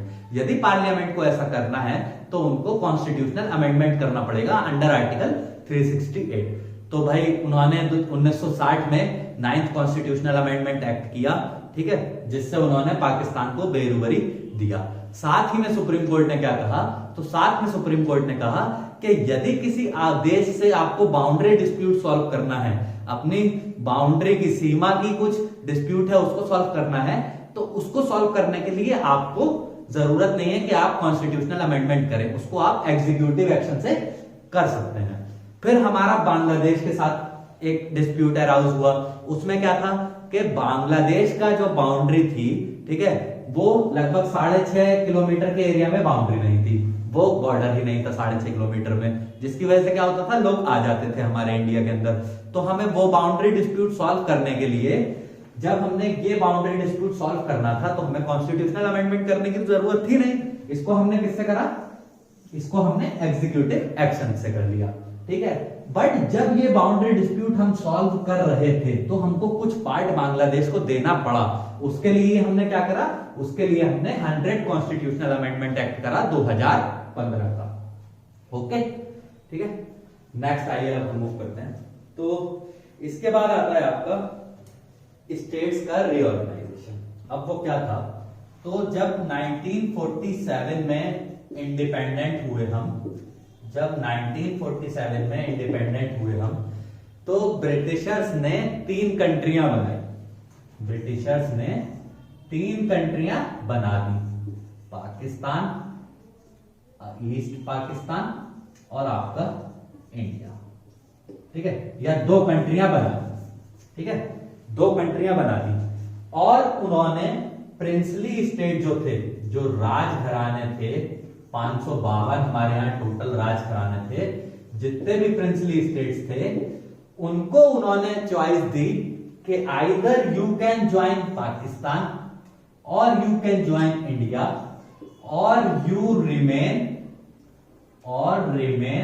Independent, remain independent. के जब भारत आजाद हुआ, 1947 का एक्ट आया, तो उसमें ब्रिटिशर्स ने 2 अलग देश बनाए, 2 अलग संविधान बनाए, और जो हमारे यहाँ प्रिंसली स्टेट्स, जो राजघराने थे 552, उनको चॉइस दी कि वो चाहे तो पाकिस्तान को ज्वाइन कर सकते हैं, वो चाहे तो भारत को ज्वाइन कर सकते हैं, या खुद में एक नया देश बना सकते हैं, ठीक है, और रिमेन इंडिपेंडेंट। तो 552 में से 549 प्रिंसली स्टेट्स ने ज्वाइन कर लिया इंडिया को, ज्वाइन इंडिया। इन्होंने क्या करा, इन्होंने ज्वाइन कर लिया इंडिया को। 3 राजघराने थे, 3 राजघराने थे आपके जिन्होंने इंडिया को नहीं ज्वाइन करा और वो इंडिपेंडेंट रहे। तो वो 3 कौन कौन से थे, एक था आपका जूनागढ़,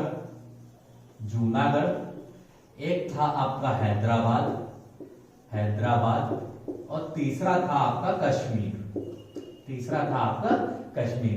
552 जो प्रिंसली स्टेट्स राजघराने थे, उसमें से 549 प्रिंसली स्टेट्स ने कहां जुड़ना पसंद करा, तो उन्होंने भारत देश के साथ जुड़ना पसंद करा।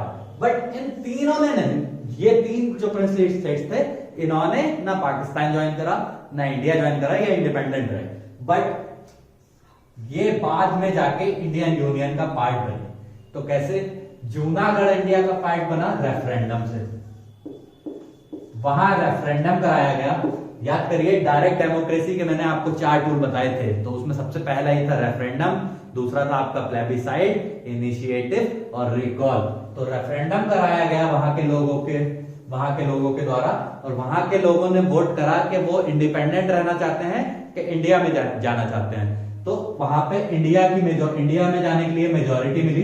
तो जूनागढ़ को हमने कैसे लिया, रेफरेंडम से। हैदराबाद को हमने किससे लिया, पुलिस एक्शन से।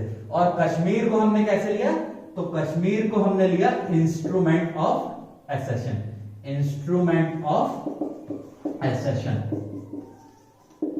इसको मैं एक बार चेक कर लेता हूं, इंस्ट्रूमेंट ऑफ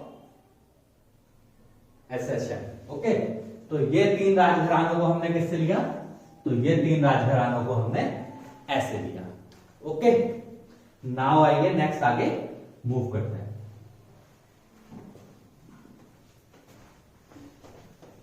अब थोड़ा सा बहुत इंटरेस्टिंग पार्ट आने वाला है इस चैप्टर का, और उसके साथ ही ये चैप्टर खत्म भी हो जाएगा धीरे धीरे करके। तो आइए इसको कंटिन्यू करते हैं।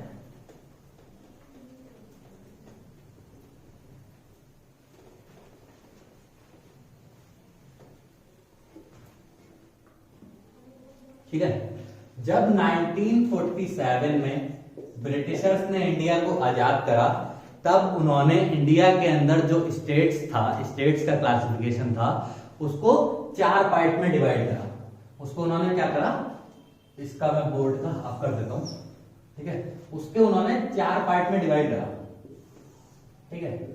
ऐसे करके 4 फोल्ड स्ट्रक्चर बनाया, जिसको पार्ट फर्स्ट कह लीजिए, पार्ट सेकंड, पार्ट थर्ड और पार्ट फोर्थ, ठीक है। ये कब की बात चल रही है? जब ब्रिटिशर्स ने हमको आजाद करा तब उन्होंने स्टेट्स को कि कैसी स्टेट्स होंगी हमारे यहाँ, कितनी स्टेट होंगी, तो उन्होंने स्टेट्स का एक 4 फोल्ड क्लासिफिकेशन दिया, ठीक है। सॉरी 4 फोल्ड क्लासिफिकेशन दिया। इन ऑल कितने स्टेट्स बनाए थे उन्होंने?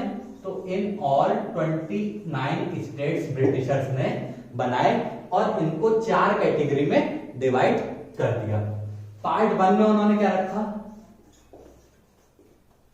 पार्ट 1 में उन्होंने रखा governors British provinces, governor, check कर लो मैं एक second, governor provinces of British India, governor provinces of British India, ठीक है। ये क्या है सब मैं आपको ही बताता हूं। पार्ट 2 में उन्होंने क्या रखा? तो पार्ट 2 में उन्होंने रखा princely states of British India, ठीक है। पार्ट 3 में उन्होंने क्या रखा? तो chief commissioner provinces, chief commissioner provinces. और पार्ट 4 में क्या रखा? Andaman and Nicobar island. देखिए आज मैं आपको एक इंटरेस्टिंग सी चीज बताता हूं। तो जब आप हिस्टोरिकल बैकग्राउंड, जब मैं आपको हिस्ट्री में पढ़ाऊंगा ये बात, मैं तब भी वहां आपको बताऊंगा। तो जैसे आपको याद हो तो एक गवर्नर जनरल ऑफ इंडिया था, ठीक है, एक वाइसरॉय ऑफ इंडिया था।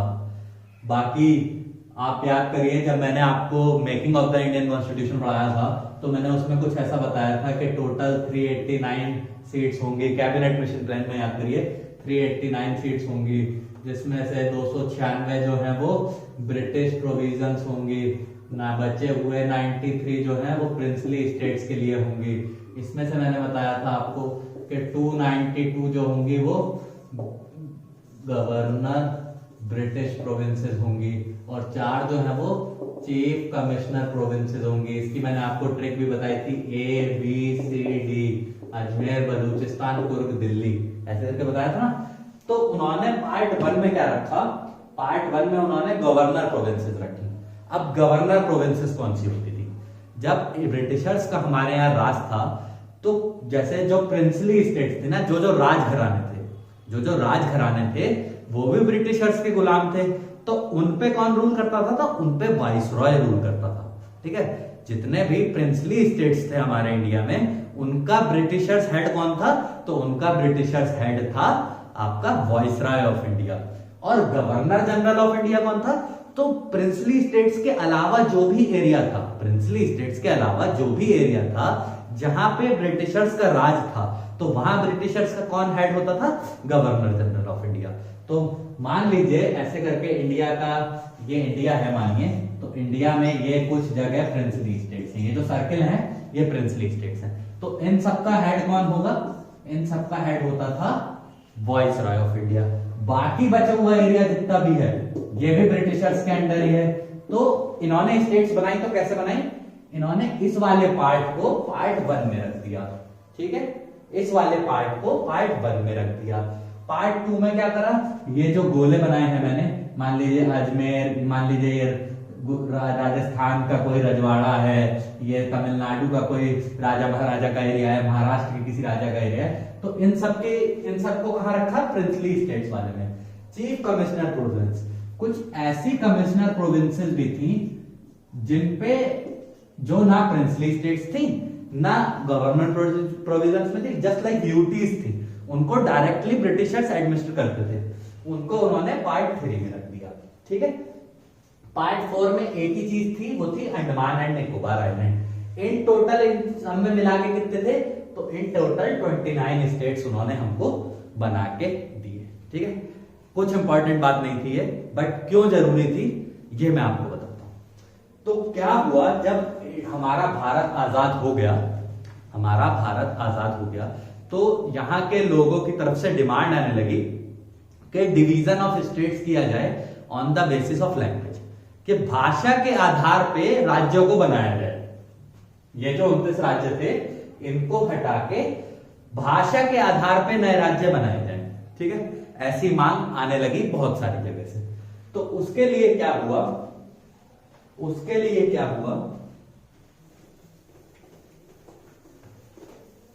आइए शुरू करते हैं।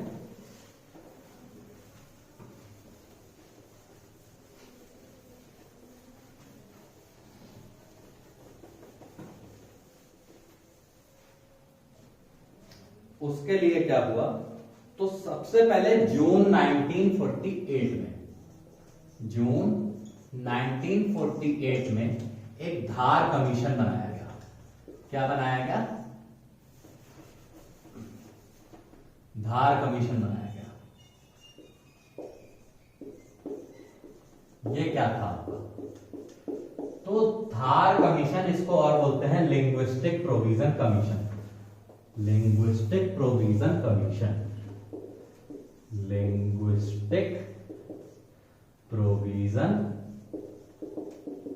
Commission, linguistic provision commission. ठीक है, जून 1948 में under the chairmanship of S के धार एक धार कमीशन बनाया गया। गवर्नमेंट ने उनसे कहा कि आप, ये कमीशन बनाया गया और इनसे कहा कि आप हमको बताइए, रिकमेंडेशंस दीजिए कि क्या भारत के अंदर राज्यों को भाषा के आधार पे बनाना चाहिए। ठीक है, दिसंबर 1948 में इन्होंने अपनी रिपोर्ट सबमिट की। Dhar commission submitted its report और इन्होंने क्या रिकमेंड करा? इन्होंने रिकमेंड करा कि reorganisation of states should be on administrative convenience, should be on administrative convenience, not on language।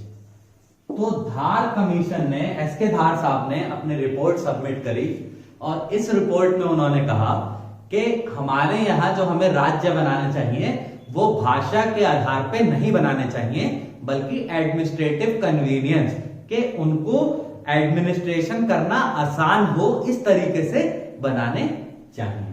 ठीक है, बट डिमांड थी, लोग ऐसे कैसे शांत हो जाते। तो फिर दिसंबर 1948 में एक जेवीपी कमेटी बनी, जिसके 3 मेंबर थे, जवाहरलाल नेहरू,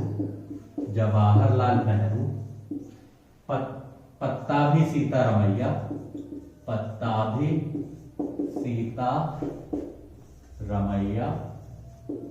और सरदार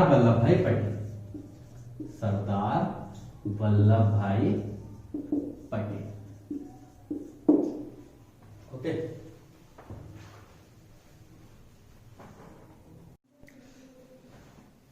तो कहा थे हम कि दिसंबर 1948 में जेवीपी कमेटी बनी। जेवीपी कमेटी में कौन थे? तो 3 मेंबर थे, जवाहरलाल नेहरू, पत्ताभी सीतारमैया और सरदार वल्लभ भाई Patel. This is the only committee, ये एक ऐसी इकलौती कमेटी थी विच हैज नो चेयरमैन, जिसका कोई चेयरमैन नहीं था। ठीक है, जो धार कमीशन बना था उसके चेयरमैन कौन थे? एस के धार। और ऐसे आज से पहले जितने भी मैंने आपको बताया, हर किसी का कोई ना कोई चेयरमैन हुआ करता था, बट ये इकलौती एक ऐसी कमेटी थी जिसका कोई चेयरमैन नहीं था। तो इन्होंने अपनी अप्रैल 1949 में रिपोर्ट सबमिट की। जेवीपी कमेटी ने अपनी अप्रैल 1948 में रिपोर्ट सबमिट की और कहा rejected the reorganisation of reorganisation of states on basis of language, कि लैंग्वेज के बेसिस पे इन्होंने भी स्टेट्स के रीऑर्गेनाइजेशन को रिजेक्ट किया कि स्टेट्स का जो विभाजन है वो आपके भाषा के आधार पे नहीं होना चाहिए। फिर क्या हुआ, डिमांड तो डिमांड थी, ऐसे तो रुकने वाली थी नहीं। तो 1953 में एक कांग्रेस पर्सन थे, कांग्रेस के ही एक आदमी थे, उनका नाम था पोट्टी श्रीरामुल्लू। पोट्टी श्रीरामुल्लू, चेक कर लेता हूं मैं इनका स्पेलिंग। पोट्टी श्री, ये रहा ठीक, पोट्टी श्रीरामुल्लू, एक पोट्टी श्रीरामुल्लू थे, कांग्रेस के व्यक्ति थे। ये हंगर स्ट्राइक पे बैठे, ये भूख हड़ताल पे बैठे और आफ्टर 56 डेज डाइड, मर भी गए। क्या हुआ, 1953 में कांग्रेस के एक पर्सन थे आपके पोट्टी श्रीरामुल्लू, इन्होंने भूख हड़ताल करी कि नहीं, भारत के अंदर जो राज्य होने चाहिए वो भाषा के आधार पे ही होने चाहिए, और इस भूख हड़ताल में इनकी मृत्यु हो जाती है। जब इनकी मृत्यु हो जाती है तो बहुत ज्यादा, मतलब आपका ये एजिटेशन आ जाता है लोगों में, बहुत ज्यादा दंगे होने लगते हैं सरकार के खिलाफ। तो मजबूरन सरकार को अक्टूबर 1953 में फर्स्ट लिंग्विस्टिक स्टेट, पहली भाषा पे आधारित राज्य, first linguistic state Andhra was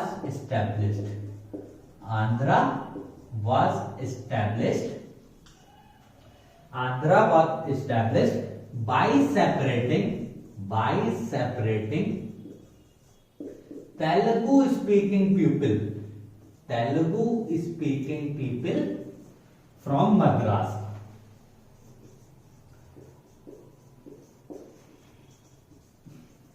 तो सरकार ने अक्टूबर 1953 में क्या करा, एक मद्रास में से जो लोग तेलुगु बोलते थे, महाराज आपके मद्रास का जिस पोर्शन में लोग तेलुगु बोलते थे उस पोर्शन को मद्रास से अलग कर दिया और पहला लिंग्विस्टिक स्टेट आंध्रा बना दिया गया। कब? अक्टूबर 1953 में। नेक्स्ट आइए मूव करते हैं आगे। तो उसके बाद क्या हुआ, उसके बाद एक कमेटी बनाई गई। उसके बाद फिर एक कमेटी बनाई गई जिसका नाम था फजल अली कमेटी। जिसका क्या नाम था? फजल Ali committee.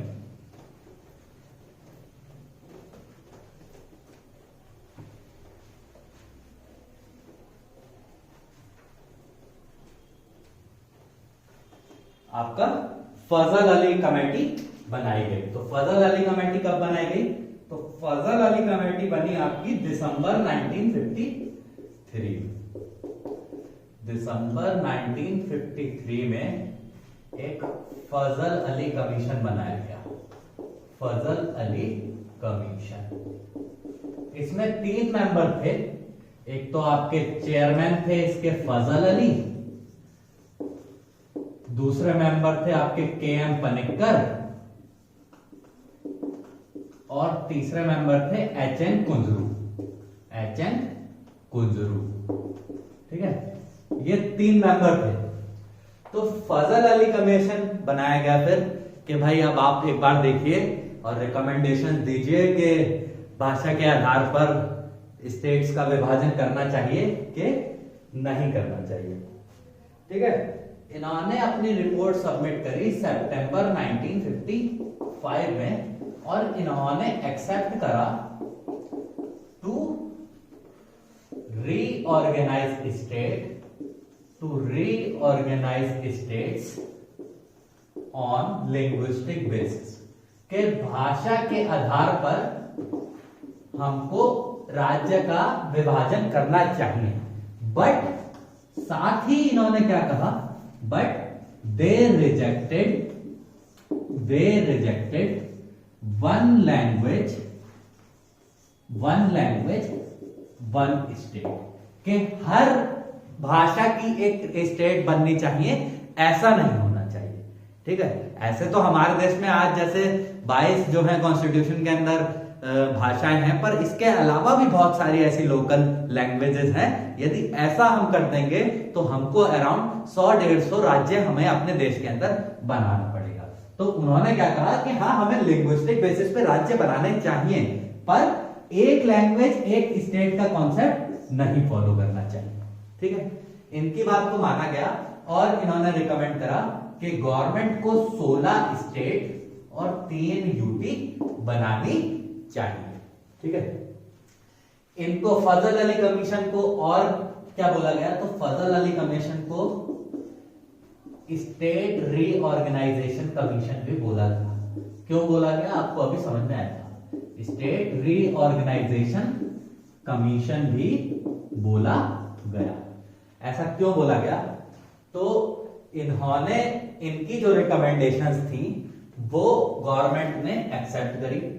Government accepted the recommendations of Fazal Ali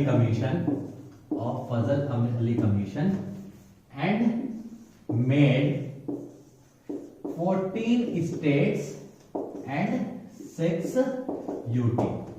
14 राज्य और 6 यूटी बनाने के लिए सरकार राजी हो गई।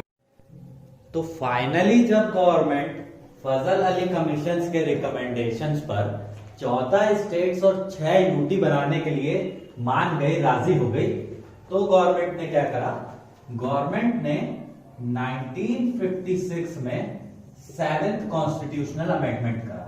क्या करा, 7th कॉन्स्टिट्यूशनल अमेंडमेंट करा, अमेंडमेंट एक्ट पास करा, और उसके अंदर स्टेट रीऑर्गेनाइजेशन एक्ट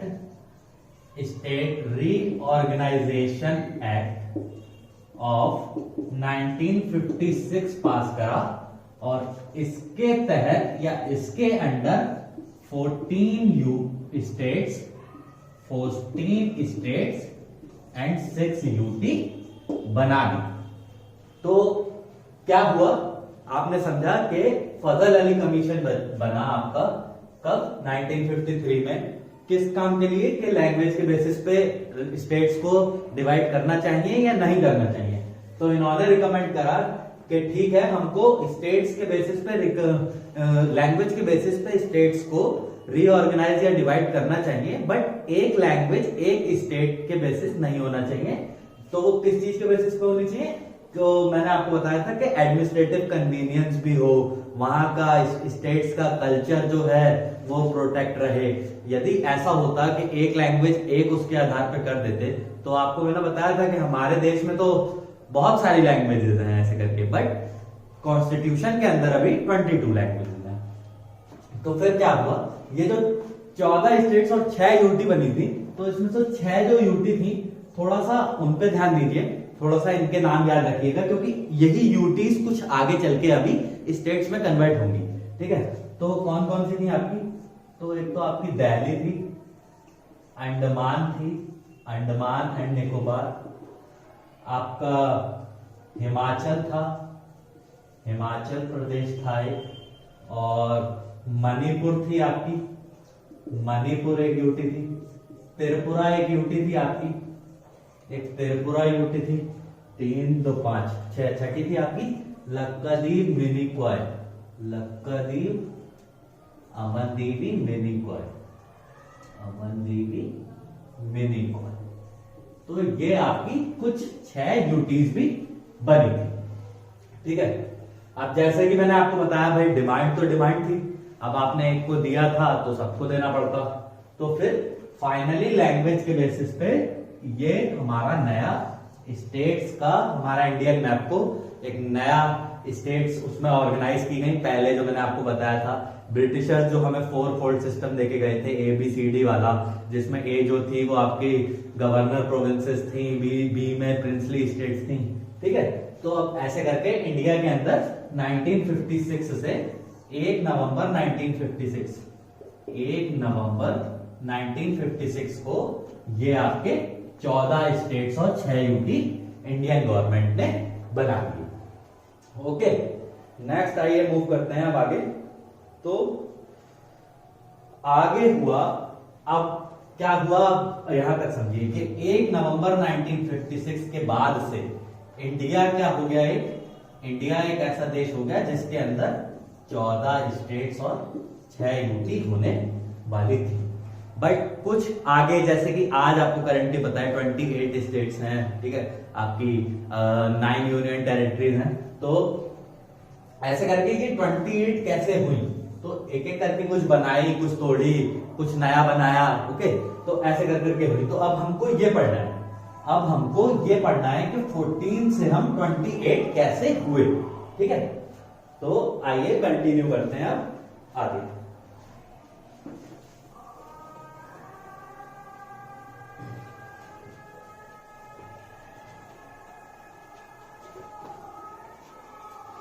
आइए कंटिन्यू करते हैं आगे।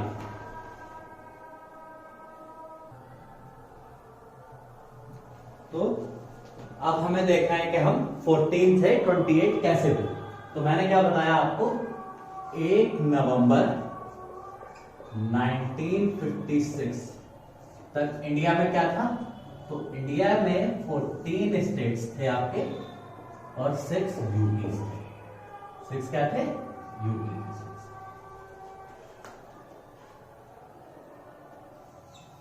6 यूटी। अब क्या हुआ आगे, तो 1960 में तो यहां से क्या क्वेश्चंस आते हैं मैं आपको ये बता देता हूं पहले, कि मैंने आपको बताया कि 1 नवंबर 1956 तक हम 14 स्टेट्स 6 यूटी थे। आज 2020 के टाइम में हम 28 स्टेट्स हैं। तो 14 से लेके 28 तक जो हम गए हैं, 14 से लेके जो हम 28 तक गए हैं, तो इसमें आपसे क्रोनोलॉजी पूछी जाती है कि पहले कौन सा स्टेट बना, पहले महाराष्ट्र बना कि गुजरात बना, या पहले हरियाणा बना या नागालैंड बना। ठीक है, तो ऐसे करके क्रोनोलॉजी के क्वेश्चंस आते हैं इसमें। ठीक है, तो आइए पढ़ते हैं 1960 में। 1960 में क्या हुआ, एक 14 स्टेट्स में से एक स्टेट था बॉम्बे। एक स्टेट कौन सा था, बॉम्बे। तो बॉम्बे को डिवाइड कर दिया गया, बॉम्बे के 2 पार्ट कर दिए गए और बॉम्बे में से पहला स्टेट बनाया गया महाराष्ट्र और दूसरा स्टेट बनाया गया गुजरात। दूसरा स्टेट बनाया गया गुजरात, जो कौन सा था हमारा 15वां देश बना। ठीक है, मान लीजिए 14 स्टेट्स थे, तो यदि 14वां स्टेट बॉम्बे था, तो बॉम्बे को क्या हो गया, बॉम्बे बन के डिवाइड करके एक बना आपका महाराष्ट्र और एक बना आपका गुजरात। तो गुजरात कौन सा हुआ आपका 15th स्टेट ऑफ इंडिया होता है। ठीक है, अब ये जो स्टेट्स जो मैं आपको पढ़ाने वाला हूं, तो ये स्टेट्स 2 चीजों से हुए। ठीक है, या तो कोई एक्ट होगा, इसके पीछे कोई स्टेट रीऑर्गेनाइजेशन एक्ट होगा, या फिर कोई अमेंडमेंट होगा। ठीक है, तो कोई एक्ट जो होगा उसका नाम याद रखिए कैसे रखा जाता है, या गवर्नमेंट किस तरीके से रखी है। तो महाराष्ट्र और गुजरात बॉम्बे से निकले हैं, महाराष्ट्र और गुजरात बॉम्बे से निकले हैं। तो इसका जो एक्ट पास हुआ वो किसके अंडर में पास हुआ होगा, बॉम्बे के अंडर में पास हुआ होगा। भाई बॉम्बे ने महाराष्ट्र और गुजरात बनाया, तो बनाया किसने, बॉम्बे ने ना बनाया। अभी तो अथॉरिटी बॉम्बे के पास थी ना, तो एक्ट वगैरह किसके नाम पे पास होंगे, बॉम्बे के नाम पे पास होंगे ना। ठीक है, तो बॉम्बे का क्या था, तो ये आपका कौन सा एक्ट से था, तो ये था आपका Bombay state reorganisation act. Confirm कर देते हैं इसको, बॉम्बे रीऑर्गेनाइजेशन एक्ट 1960। ठीक है, ये आपसे पूछे जाते हैं क्वेश्चंस, लाइक बहुत हाई लेवल पे आप जाएंगे तो आपसे ये भी पूछ सकता है कि महाराष्ट्र को यदि स्टेटहुड मिला था, महाराष्ट्र को एक राज्य का दर्जा मिला था, तो वो कौन से एक्ट से मिला था, तो वो बॉम्बे रीऑर्गेनाइजेशन एक्ट से मिला था। दोनों को, महाराष्ट्र और गुजरात दोनों को। ओके, नाउ नेक्स्ट हम मूव करते हैं 1961 में। 1961 में दादर नगर दादर नगर हवेली, और आपका इनको क्या करा, दादर को और नगर हवेली को एक यूटी बना दिया, एक यूटी बना दिया। ठीक है, किसके तहत बनाया, तो इसको हमने करा 10th constitutional amendment, 10th constitutional amendment act के तहत, 10th कॉन्स्टिट्यूशनल अमेंडमेंट ऑफ 1961। इसके तहत हमने क्या करा, तो इसके तहत हमने दादर एंड नगर हवेली को दोनों को मिला के एक यूनियन टेरिटरी बना दी। किसके तहत बना दी, तो 10th कॉन्स्टिट्यूशनल अमेंडमेंट के। इसको याद कैसे करना है, बहुत इजी है, मैं आपको भी बताऊंगा। ठीक है, अमेंडमेंट से याद करेंगे हम, ईयर से नहीं, अमेंडमेंट से याद करेंगे। ठीक है, तो ये किससे हुआ, 10th कॉन्स्टिट्यूशनल अमेंडमेंट से हुआ।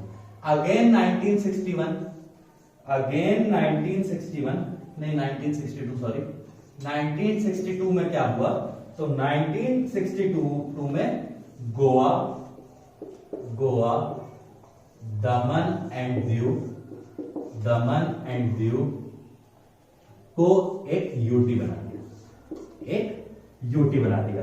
ये किसके अंडर में हुआ, तो ये हुआ 12th कॉन्स्टिट्यूशनल अमेंडमेंट के तहत। किसके तहत हुआ, 12th constitutional amendment act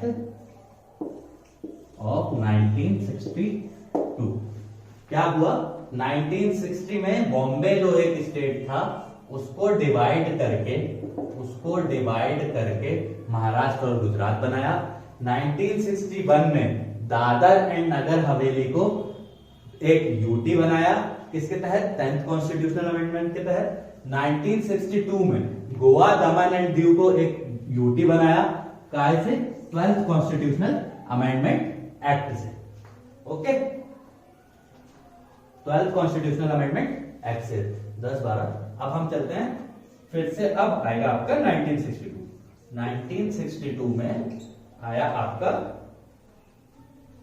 14th amendment act, 14th amendment act, जिसमें हमने पुडुचेरी, पुडुचेरी, कराईकाल, कराईकाल, माहे यनम, माहे यनम को एक यूटी बना दिया। किसके तहत, तो वो ये काम हमने करा 14th कॉन्स्टिट्यूशनल अमेंडमेंट एक्ट के तहत, 14th constitutional amendment act of 1962।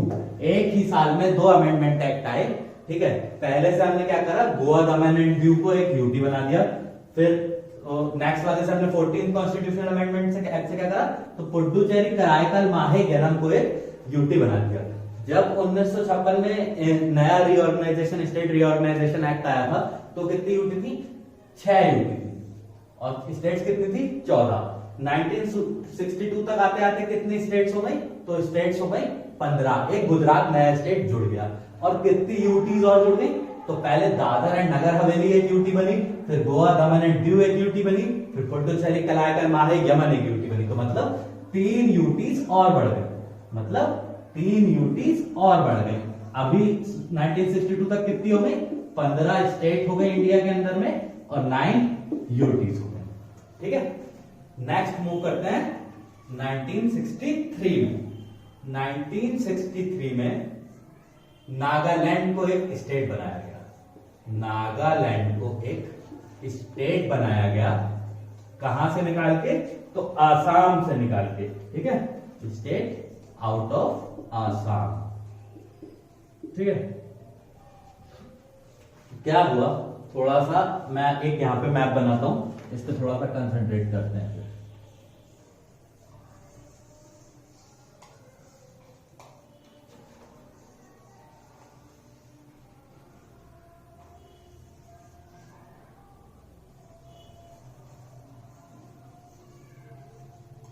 ये बांग्लादेश आ गया आपका।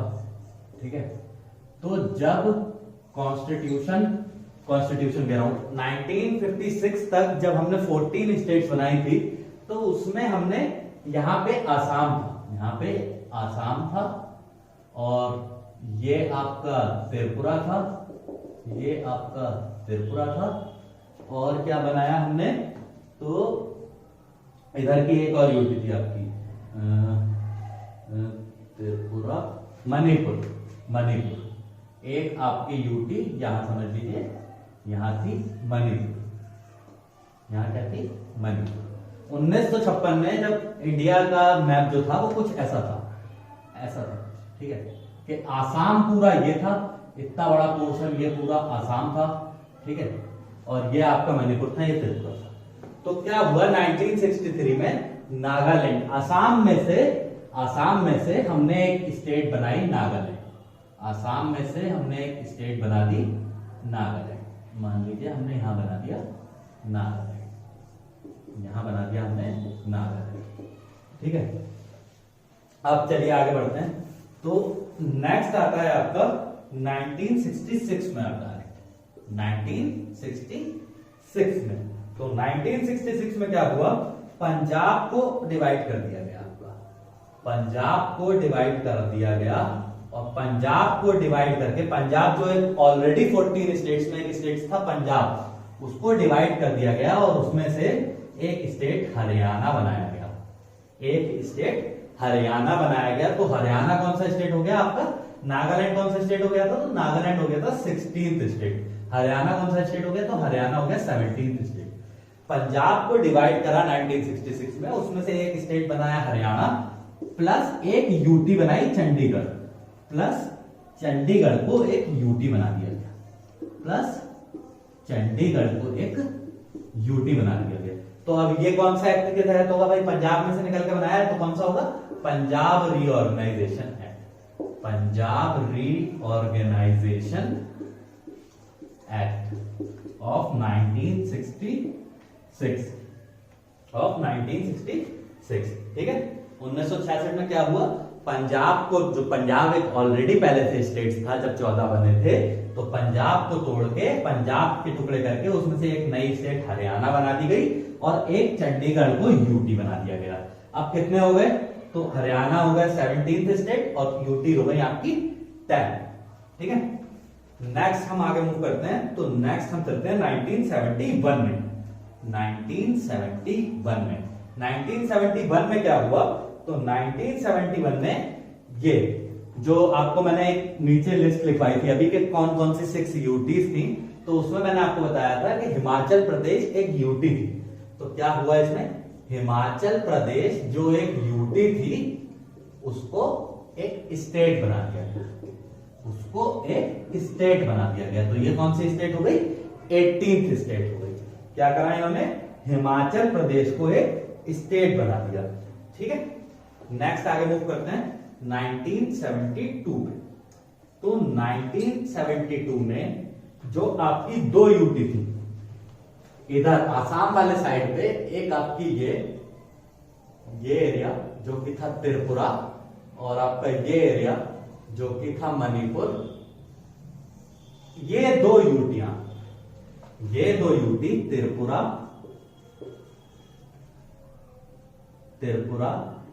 प्लस मणिपुर, त्रिपुरा प्लस मणिपुर को जो 2 यूटी थी ऑलरेडी उनको स्टेट बना दिया। त्रिपुरा बना आपका 19th स्टेट, मणिपुर बना 20th स्टेट, और एक तीसरा स्टेट मेघालय आसाम में से बनाया गया। भाई ये दोनों तो ऑलरेडी 2 यूटी थी, ये दोनों आसाम में से थोड़ी निकली, ये दोनों ऑलरेडी यूटी थी, इनको हमने क्या बना दिया, स्टेट बना दिया। प्लस आसाम जो एक स्टेट था उसमें से हमने क्या करा, उसमें से एक स्टेट सब स्टेट, उसमें से एक निकाला मेघालय, उसमें से एक हमने निकाला मेघालय, जो क्या हुआ, जो कि हुआ भारत का 21वां राज्य, भारत का 21वां राज्य, ठीक है। तो ये हमने किसके तहत किया था, तो ये हमने करा 22nd कॉन्स्टिट्यूशनल अमेंडमेंट एक्ट के तहत, 22nd कॉन्स्टिट्यूशनल अमेंडमेंट एक्ट के तहत। इस एक्ट के तहत हमने 5 काम करे 1972 में। तो सबसे पहले क्या करा, जो ऑलरेडी 2 यूटी थी, जब 14 स्टेट और 6 यूटी थी, तो उसमें मैंने आपको बताया था कि मणिपुर और त्रिपुरा 2 यूटीज थी, उनको तो स्टेट बना दिया। आसाम में से एक टुकड़ा निकाल के मेघालय स्टेट बना दिया और 2 यूटी बना दी।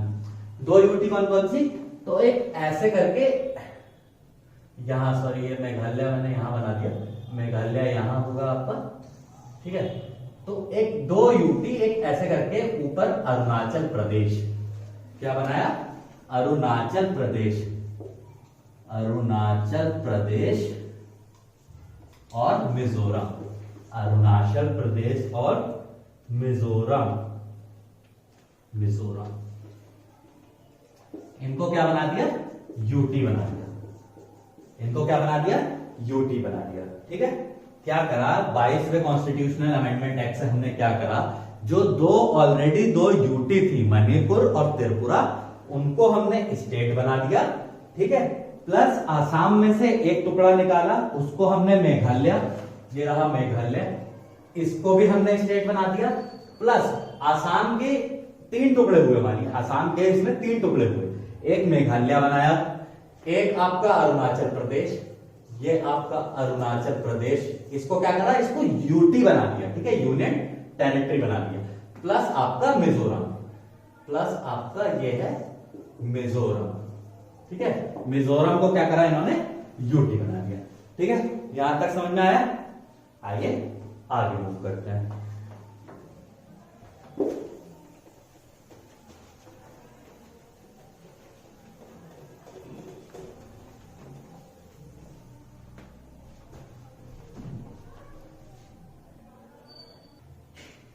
अब चलते हैं आगे।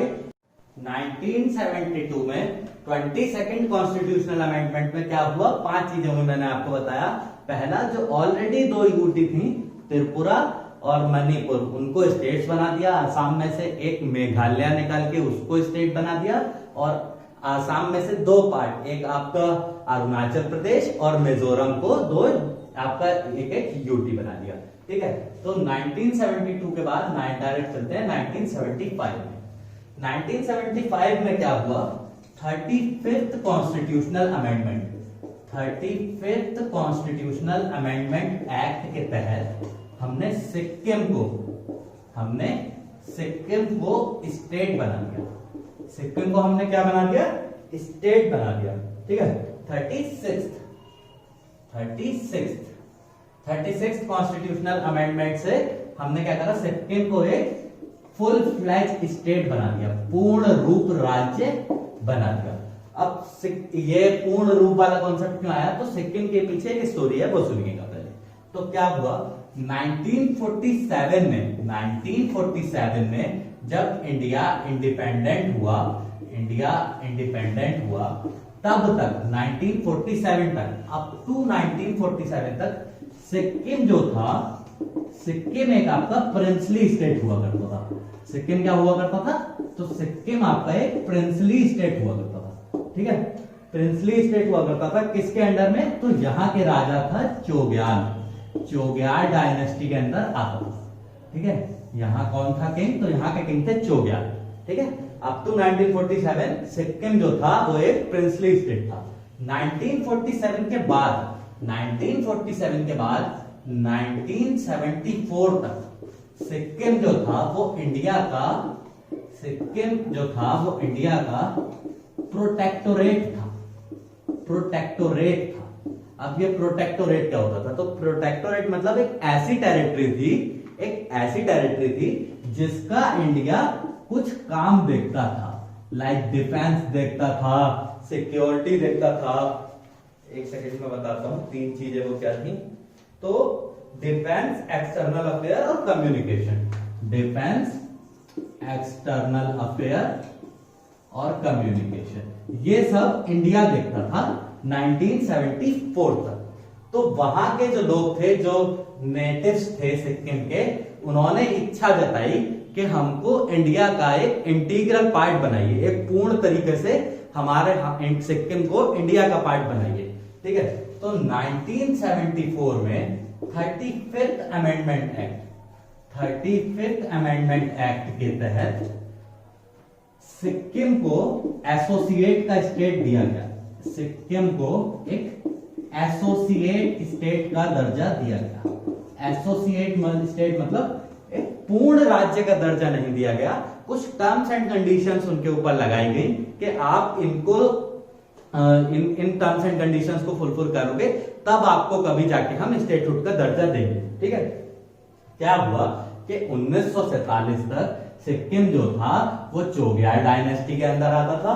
फिर 1974 में जो सिक्किम के मूल निवासी थे, जो वहां के रहने वाले लोग थे, उन्होंने इच्छा जताई कि सिक्किम को आप इंडिया के अंदर एक इंडिया का इंटीग्रल पार्ट बनाइए और हमें स्टेट का दर्जा दीजिए।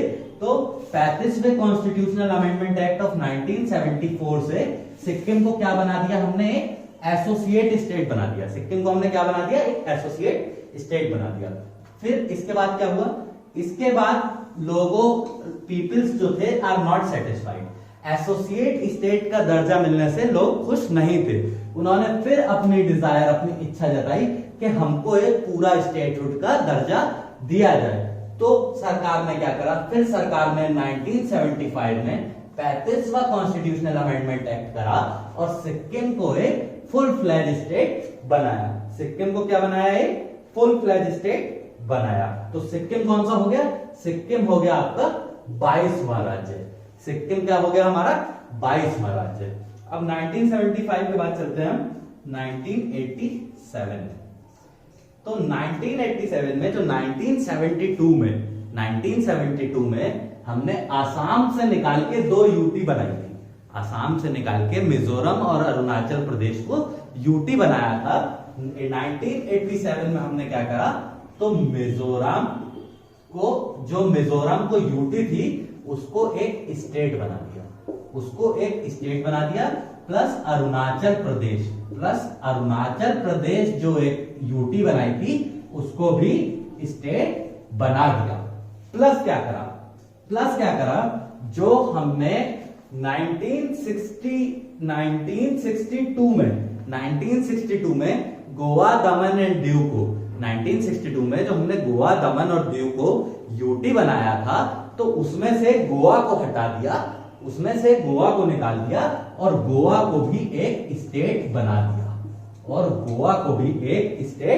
बना दिया, तो 1987 में हमने क्या करा, तो 1987 में हमने 3 नए राज्य बनाए, मिजोरम जो कि 23rd था, अरुणाचल प्रदेश और गोवा, ये हमने 3 राज्य बना दिए। इसके बाद नेक्स्ट मूव करते हैं तो 2000, सन 2000 में हमने क्या करे, फिर से नए 3 स्टेट बनाए। तो वो कौन कौन से 3 स्टेट थे, तो पहला बनाया छत्तीसगढ़, जो कि था आपका 26वां, और बनाया उत्तरांचल, और हमने बनाया झारखंड। ठीक है, तो ये छत्तीसगढ़ जो था वो हमने मध्य प्रदेश से निकाल के बनाया, आउट ऑफ मध्य प्रदेश। तो ये किस एक्ट के तहत बना होगा, तो मध्य प्रदेश रीऑर्गेनाइजेशन एक्ट। इस एक्ट के तहत क्या बना होगा, तो इस एक्ट के तहत छत्तीसगढ़ बना है।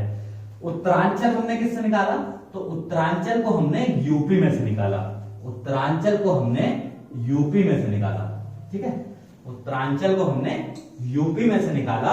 और ये किस एक्ट के तहत बना, तो ये बना Uttar Pradesh reorganisation act of 2000। Jharkhand किस में से निकाल के बनाया, तो झारखंड हमने निकाला आपका बिहार से। झारखंड कहां से निकाला हमने, तो झारखंड हमने निकाला बिहार से। तो इसका क्या नाम था, झारखंड किस एक्ट के तहत बना, तो झारखंड बना बिहार रीऑर्गेनाइजेशन एक्ट ऑफ 2000। ठीक है, क्या चीज, सन 2000 में हमने क्या करा, तो मध्य प्रदेश को डिवाइड करके एक नया स्टेट छत्तीसगढ़ बनाया।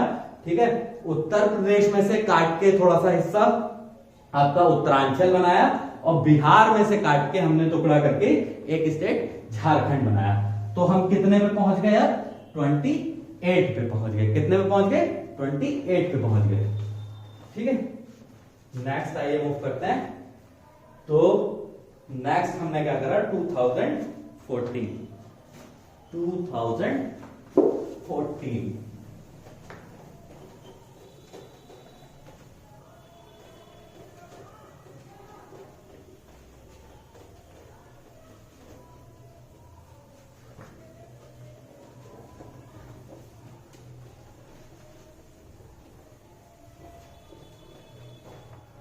नेक्स्ट हम आए 2014। तो 2014 में हमने क्या करा, 2014 में हमने तेलंगाना एक नई स्टेट बनाई आंध्र प्रदेश में से। तेलंगाना एक नया स्टेट बनाया, 29th स्टेट, ठीक है। किस में से निकाल के, तो आंध्र प्रदेश में से निकाल के, आंध्र प्रदेश में से निकाल के तेलंगाना को एक 29वां स्टेट बनाया। और अगले 10 सालों के लिए, फॉर नेक्स्ट 10 इयर्स के लिए ये तेलंगाना और आंध्र प्रदेश की जो कैपिटल है, जो तेलंगाना और इसकी आंध्र प्रदेश की जो कैपिटल थी, उसको हैदराबाद को कैपिटल बनाया गया। मतलब आफ्टर 2024, ठीक है, 2024 के बाद तेलंगाना की जो कैपिटल है वो शायद हैदराबाद नहीं रहेगी, बट 2024 तक तेलंगाना और आंध्र प्रदेश की एक ही कैपिटल रहेगी, वो क्या होगी आपकी, हैदराबाद, ठीक है।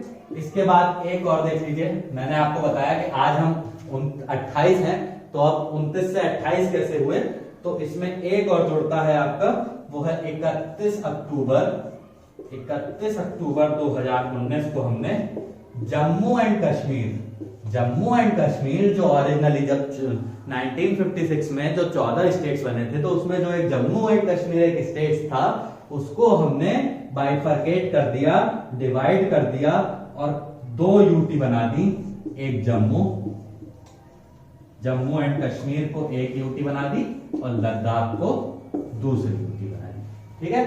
तो कैसे कितने रह गए आज के टाइम पे हम 28 स्टेट्स रह गए, ठीक है। यूनियन एंड इट्स टेरिटरी में यहां तक आपको देखना था क्या है। इसके बाद एक टॉपिक बचता है छोटा सा, जिसको हम अभी कवर कर रहे हैं, जो क्या है आपके change in name of states, ठीक है। पहले कुछ राज्यों के नाम कुछ और थे, आज उन राज्यों के नाम कुछ और हैं, तो ये हमने किससे चेंज करे, मतलब कब चेंज करे, कौन से ईयर में चेंज करे, इसकी क्रोनोलॉजी भी हमसे एग्जाम्स में पूछी जा सकती है, इसलिए हम इसको और करेंगे। आइए देखते हैं change in name of states, देखते हैं change in name of states. तो 1950 में, सबसे पहले 1950 में यूनाइटेड प्रोविंस करके जो एक स्टेट था, उसका नाम बदल के 1950 में क्या रख दिया गया, उत्तर प्रदेश। हमारे यूपी का पुराना नाम क्या है, यूनाइटेड प्रोविंस, ठीक है। 1950 में किया गया। नेक्स्ट मूव करते हैं, तो 1969 में क्या हुआ, तो 1969 में हमने एक जो पुराना स्टेट था मद्रास, एक पुराना स्टेट जो था मद्रास, उसका हमने नाम चेंज कर दिया और उसका हमने नाम रख दिया तमिलनाडु। जो हमारा आज का स्टेट है तमिलनाडु, उसका पुराना क्या नाम था, तो उसका पुराना नाम था मद्रास। 1973 में एक स्टेट जो आपका पहले हुआ करता था मैसूर, एक स्टेट हुआ करता था मैसूर का नाम हमने चेंज करके क्या कर दिया, कर्नाटका। क्या नाम कर दिया हमने मैसूर का, कर्नाटका। फिर से 1973 में जो एक यूटी थी, जो मैंने आपको लिखवाई थी, लक्कादीप मिनिकॉय अमनदीवी मिनिकॉय, ये जो यूटी थी कि इसको पूरा का नाम चेंज करके रख दिया गया लक्षद्वीप। इसका क्या नाम रख दिया गया, लक्षद्वीप नाम रख दिया गया। फिर 1992 में यूनियन टेरिटरी ऑफ दिल्ली, जो यूनियन टेरिटरी थी दिल्ली, उसको चेंज करके या उसको रीडेजिग्नेट किया क्या, as the national capital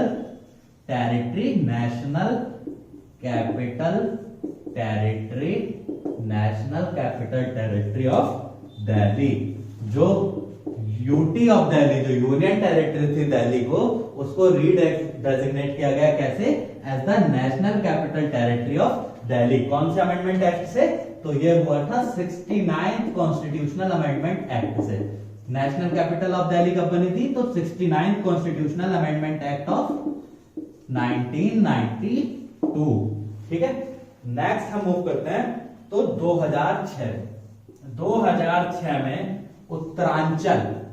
Uttaranchal जो एक हमने सन 2000 में मैंने आपको बताया था, पहले कौन सा बनाया? तो छत्तीसगढ़ बना मध्य प्रदेश से, उत्तरांचल जो बना था आपका यूपी से, उसका नाम हमने चेंज करके क्या कर दिया? उत्तराखंड। क्या नाम कर दिया उसका हमने? उत्तराखंड। ठीक है, 2006 में ही जो पुडुचेरी मैंने बताया था आपको, पौंडीचेरी था, उसका हमने नाम चेंज करके क्या कर दिया? पुडुचेरी नाम कर दिया जो यूटी थी। ठीक है, और एक 2011 में जो एक हमारा स्टेट था उड़ीसा, उसका नाम हमने क्या कर दिया? उड़ीसा कर दिया। किसके तहत? But by 96th constitutional amendment act के तहत। ठीक है, तो this is the end of your lecture 4 that is union and territories, जिसमें हमने क्या क्या पढ़ा? तो उसमें हमने देखा कि आर्टिकल 1 क्या था, कि डेफिनेशन ऑफ स्टेट थी, वो क्या क्या बताता था। आर्टिकल 2 क्या था? तो वो मैंने आपको बताया कि एडमिशन और एस्टेब्लिशमेंट था। ठीक है, ऐसे ही आर्टिकल 3 क्या था? ठीक है, चेंजेस थे। तो ऐसे करके हमने पहले आर्टिकल 1 2 3 4 पढ़े। उसके बाद हमने स्टेट्स रीऑर्गेनाइजेशन पढ़ा कि हम जब ब्रिटिशर्स से आजाद हुआ इंडिया, जब हमें इंडिपेंडेंस मिली, तब जो इंडियन का स्टेट्स और मैप था वो 4 फोल्ड सिस्टम में डिवाइड था, ABCD। ए के अंदर कौन से आते थे, बी के अंदर कौन से आते थे। ठीक है, उसके बाद हमने मूव करा धार कमीशन पे, कि पहले धार कमीशन बना अंडर चेयरमैनशिप ऑफ एक्स के धार। उन्होंने रिकमेंडेशन की कि लैंग्वेज के बेसिस पे कभी भी स्टेट्स को नहीं डिवाइड करना चाहिए। ठीक है, बट एजिटेशन होता रहा, डिमांड बढ़ता रहा, तो फिर उसके बाद आपका JVP कमेटी बना, जिसका कोई चेयरमैन नहीं था। ठीक है, जिसके अंदर 3 मेंबर्स थे। उसके बाद उन्होंने भी क्या रिकमेंड करा? तो उन्होंने भी रिकमेंड करा कि नहीं बनना चाहिए, आपका लैंग्वेज के बेसिस पे स्टेट्स को नहीं डिवाइड करना चाहिए। ठीक है, फिर मैंने आपको बताया एजिटेशन होती रही। जो एक कांग्रेस पर्सन थे पोट्टी सीतारामैया, वो हंगर स्ट्राइक पे बैठे, 56 डेज बाद उनकी डेथ हो गई। तो जिसकी वजह से गवर्नमेंट ने क्या करा? पहला लिंग्विस्टिक स्टेट बनाया, कौन सा? आंध्रा को। पहला लिंग्विस्टिक स्टेट बनाया था, कौन सा? आंध्रा को। सब मैं आपको लिखवा चुका हूं ऑलरेडी। फिर ऐसे ऐसे करके हम धीरे धीरे बढ़े कि उसके बाद आपका फजल अली कमीशन बना। ठीक है, फजल अली कमीशन बना 1951 के अराउंड, 1952 में। फिर उन्होंने अपनी सितंबर 1955 में रिपोर्ट सबमिट करी, जिसमें उन्होंने क्या करा? पहली बार एक्सेप्ट करा कि ठीक है, स्टेट्स को हम लैंग्वेज के बेसिस पे डिवाइड करेंगे, बट एक लैंग्वेज एक स्टेट्स का कॉन्सेप्ट नहीं लागू होगा। ठीक है, उसके बाद मैंने आपको बताया कि 1956 में 7th कॉन्स्टिट्यूशनल अमेंडमेंट एक्ट हुआ और आपका स्टेट रीऑर्गेनाइजेशन एक्ट पास किया, जिसके तहत 14 स्टेट और 6 यूटी बना दी। और प्रेजेंटली आज कितनी है? 28। फिर उसके बाद मैंने आपको बताया कैसे हम 28 पे पहुंचे। तो सबसे पहले जैसे मैंने आपको बताया 1960 में बॉम्बे को डिवाइड करके महाराष्ट्र और गुजरात को एक अलग अलग स्टेट बनाया। ठीक है, 1961 में 10th कॉन्स्टिट्यूशनल अमेंडमेंट एक्ट से हमने क्या करा? तो दादर एंड नगर हवेली को हमने यूटी बनाया। फिर 1962 में 12th अमेंडमेंट एक्ट से हमने क्या करा? तो गोवा, दमन एंड दीव को एक आपका यूटी बनाया। ठीक है, उसके बाद 1963 में नागालैंड को असम में से निकाल के एक स्टेट बनाया। फिर 1966 में, आई थिंक 1966 में हमने पंजाब को बाइफरकेट करा और हरियाणा और वो बनाया। तो ऐसे करते करते हम कैसे 28 states Telangana, 29th state Telangana तक पहुंचे। और फिर उसके बाद हमने जम्मू एंड कश्मीर, जो ऑलरेडी एक स्टेट था, उसको 2019 में हटा के 2 यूनियन टेरिटरीज बनाई। उसके बाद मैंने आपको बताया कि name of changes of states के कुछ राज्य या कुछ यूटी के पहले नाम कुछ और थे, तो वो अब क्या रखे गए। ठीक है, तो बाकी क्वेश्चंस किस टाइप के आते हैं, आप एक बार लक्ष्मीकांत का ऑब्जेक्टिव उठा के देखिए, लास्ट ईयर क्वेश्चंस उठा के देखिए, थोड़ा आपको पता चलेगा कि किस क्रोनोलॉजी में याद करना है। जैसे मैं आपको बताऊं, यूपी आपका यूपीएससी में क्वेश्चन आता है कि क्रोनोलॉजी में लगाइए, तो जो मैंने आपको बताया था कि 2000 में छत्तीसगढ़, उत्तरांचल और आपका झारखंड एक स्टेट बनाया, तो उन्होंने उसमें क्रोनोलॉजी दे दिया कि कौन सा 25th, कौन सा 26th, 27th स्टेट था, तो छत्तीसगढ़ पहले था, फिर उत्तरांचल था, तो ऐसे कर करके आपको पता चलेगा। ठीक है, तो प्लीज ध्यान रखिए अपना भी और सबका भी, और पढ़ते रहिए अच्छे से। ठीक है, तो आपसे अब मिलते हैं नेक्स्ट लेक्चर में, जिसमें हम पढ़ेंगे सिटीजनशिप। क्या पढ़ेंगे हम नेक्स्ट चैप्टर में? सिटीजनशिप, नागरिकता पढ़ने वाले हैं। ठीक है, इसको एक बार रिवाइज करिएगा, प्रॉपर नोट्स आपको मिल रहे हैं। ठीक है, चलिए बाय।